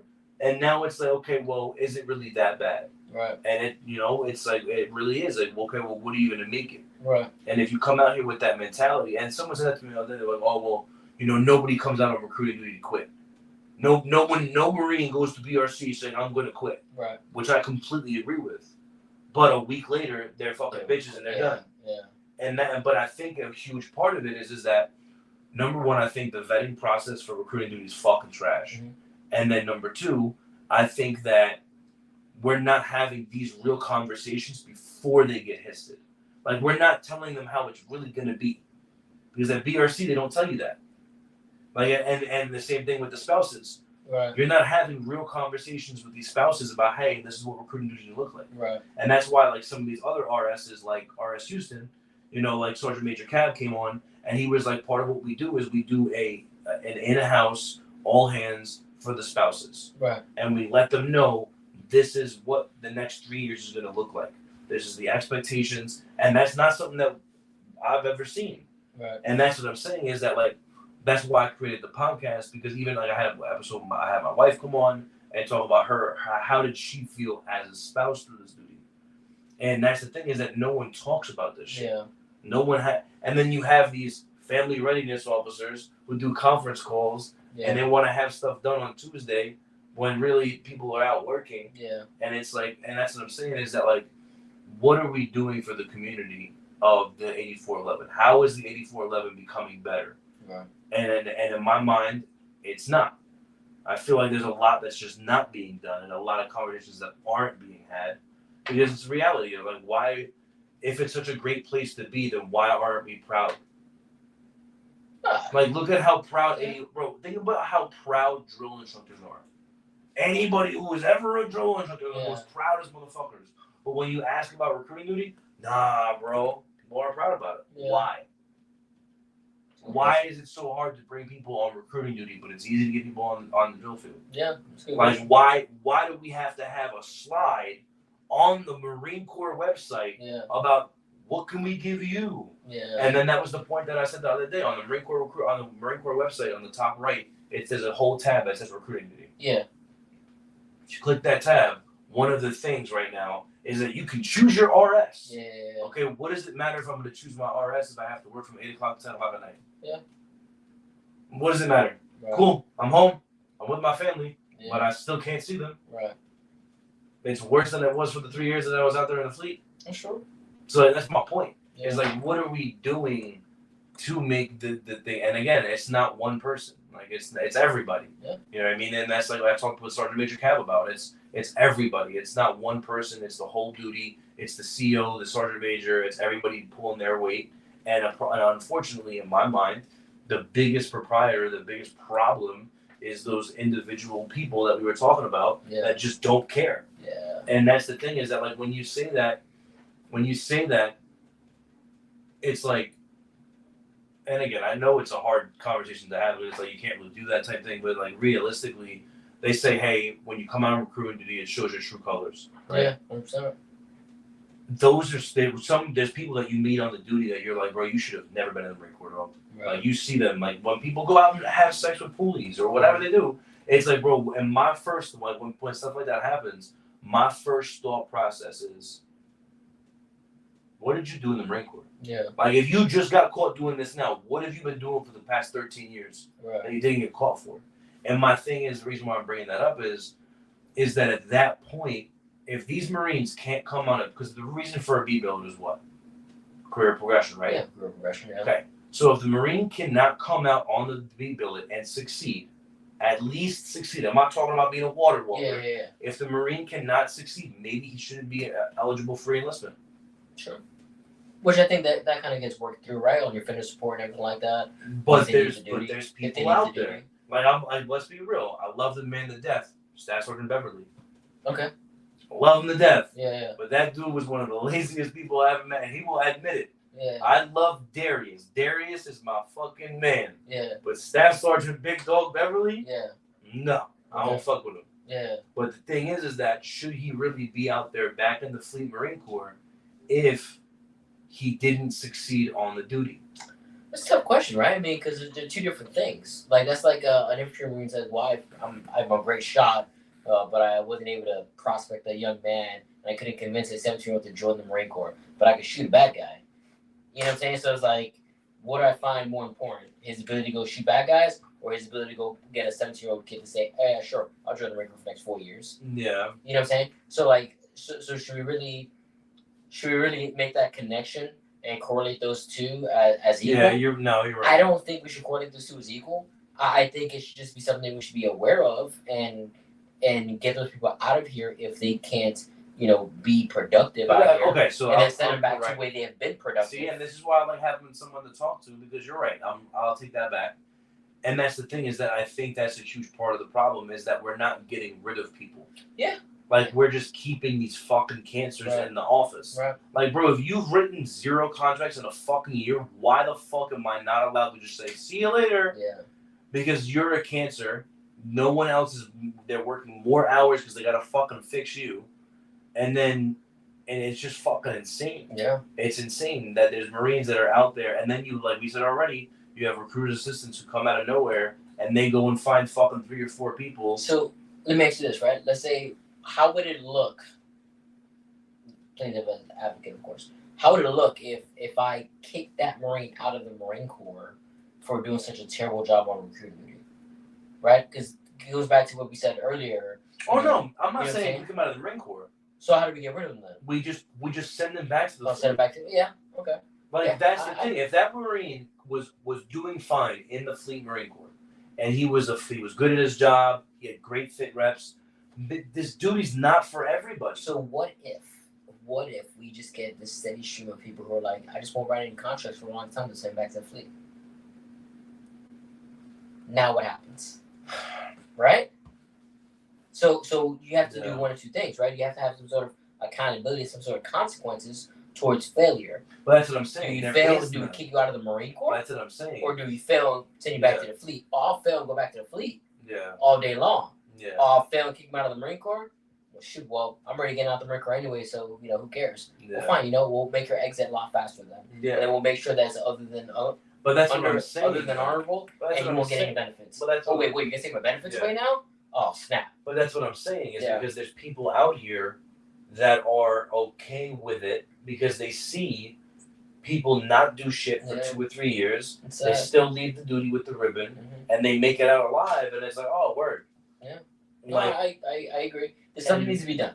What needs to be done, I don't know. Because, but you know what sucks, though, is that we've been saying, and I can only imagine when you were a recruiter, you were probably saying the same thing. Oh, something needs to get done. And 10 years later, nothing's been fucking done about it. I guess the question is, what can be done, and how does it work? I mean, they've been. I don't know. Again, that's above my pay grade, obviously. How I would do things would be different than maybe how other people would do things. I would have to look into the legal ways of doing things. But yeah. So my thing is that it doesn't even need to get to that level, in my mind. What do you mean? So it doesn't. So what I'm saying is that like we're talking about like okay, well there something needs to be done, right? Back in your day, what was done was you told that fucking sergeant, hey motherfucker, what the fuck are you doing? Oh, okay. Yeah. That was what was going on. Yeah. Right? Because like I remember watching it happen. Like when Massar Diaz was the boss of Monmouth, he didn't have to ask his recruiters, hey, what do you have for tomorrow? The A gunner did that. Mm-hmm. And the A gunner reported to him. And by that time he was already gone for the day. And if you didn't have an appointment for tomorrow, then the A gunner was going, what the fuck, Marine? Yeah. And the A gunner was going to take you out to fucking whatever time in the morning. Yeah. And that's what I'm saying is that like the accountability piece has been lost. Right. That's what I'm saying. And it's not like the higher echelon of the Marine Corps. It's the fucking the bottom guys. Right. It's just the reality of who like in the Fleet Marine Corps. What do you tell your lance corporals? Police your own. Before it gets to me, remember, police your own. It's what we said before. They're weaker now. The quality of Marine is just weaker now. Society has made challenging times by creating weaker men, and that's what it comes down to. If I'm too mean to you, I say mean things to you, you shut down. You don't want to prospect now. So it's like I have to now change my leadership style to reflect your personality style. Because if I say things in a mean way to you, you're gonna shut down. But see, like I understand, like so I get that, right? Because I do think in some way that makes sense, right? It makes sense to have to learn because you have to learn different leadership traits. You have to learn different, training tactics and stuff like that. But I think a huge thing that happens though is that at the end of the day, though, it's still an accountability thing. Yeah. Is that these senior Marines in the office, these recruiters, aren't holding one another accountable. You're letting that Marine have no appointments this week. You're letting that Marine sit in the office. Like, for instance, if I wasn't making TCs in the office, Arana would look at me and be like, hey, Bennett, what the fuck are you doing? Right. He wouldn't let me not do my job. No, I agree. I agree. And that's what I'm saying. That's a different caliber Marine, though. You said earlier how Arana was like, I'm not going to fail. I'm a sergeant. Yeah. Every sergeant doesn't have that same mentality. Every sergeant is different now. Sergeants are different now. So but do you really? But do you think that though? Do I think that? Yeah. Absolutely. I don't think that I know so. But I've seen it. I can look in their eyes. I can tell that that's the case. Or staff sergeants who don't want to work because they're like, I'm staff sergeant. But see, is it that or is it that there's lesser of them? What do you mean lesser of them? Like they're still there. Yeah. But there's lesser of them. Meaning, like if you look at Jackman. Okay. Staff Sergeant Jackman as a sergeant is one of those people. Yeah, but Jack was also a grunt. Mm, Now, am I saying that infantry marines are better recruiters than other MOSs? I'm not saying that they're better because I think I don't have the numbers to prove that. But have you ever met an infantry recruiter who was fucking yes, trash? there's been some out there. Have you? Yeah, oh, because I've yet to meet one that wasn't. There's a couple that are, they're not studs. They go out there, they get it done. But they're not studs. I do feel that the infantry marine is well suited for this environment because of how difficult this environment is, how challenging it is, and how chaotic it is. So I do think that helps. Does that mean that aviation marine out here is not going to be good? No. I've seen some stellar aviation marines out here as well. I think it goes beyond just MOS, though. Again, I think it's just the character of that individual and the desire for that individual to want to be successful on their own. If they want to be successful, they're going to be successful. It's that simple. If a Marine decides, I do not want to be successful in his duty, he will not be successful. Amen. She will not be successful. And there's no one that can change that person's mind. Period. Just like a kid who's going to no-show, no one can change that kid's mind. He's not going to come in. Yeah. You're not wrong. That's the thing I love about this is that we can continue to go on and on and on because the reality of it is, okay, well then what do you do? And then the answer is that's the fucking question. You train, you document, and then you GOS or RFC. Leave for cause or good of service. See, I think the best piece of advice would be to make sure everything is documented.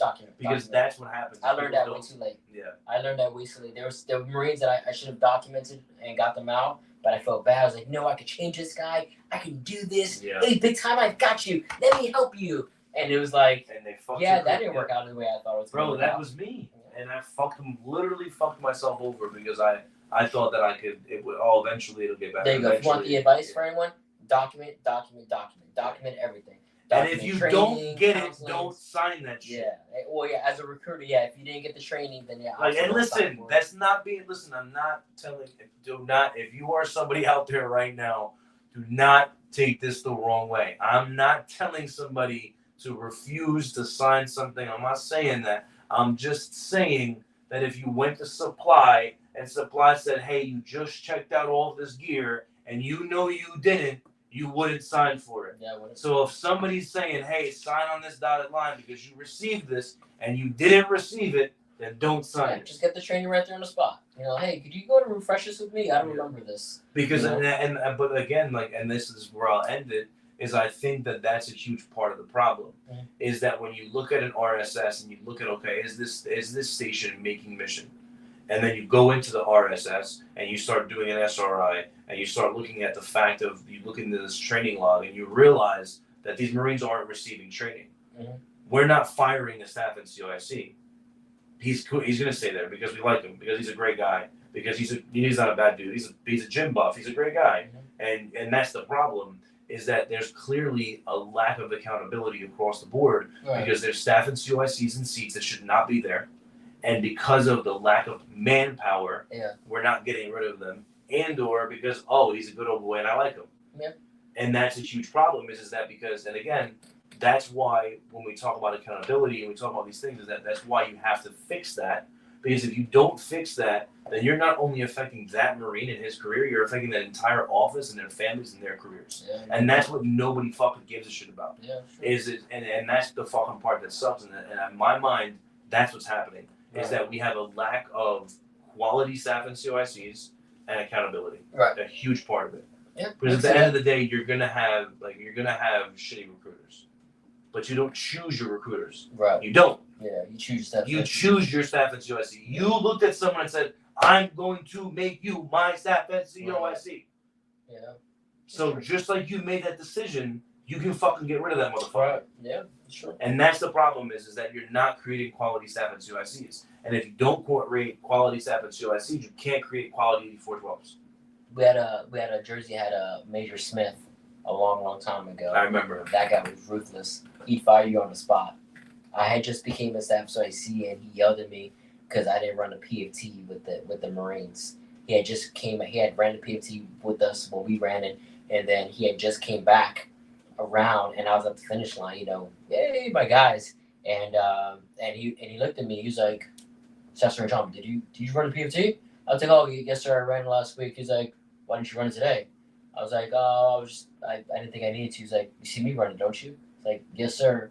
I said, okay, and kept on going. I was like, okay, very well. I understand what you're saying. Yeah. And I've heard him fire people on the spot. And that's what I'm saying. The accountability thing is that if you talk to Marines, and this is a lot of what I hear, is that and listen, we've had this conversation. I get it.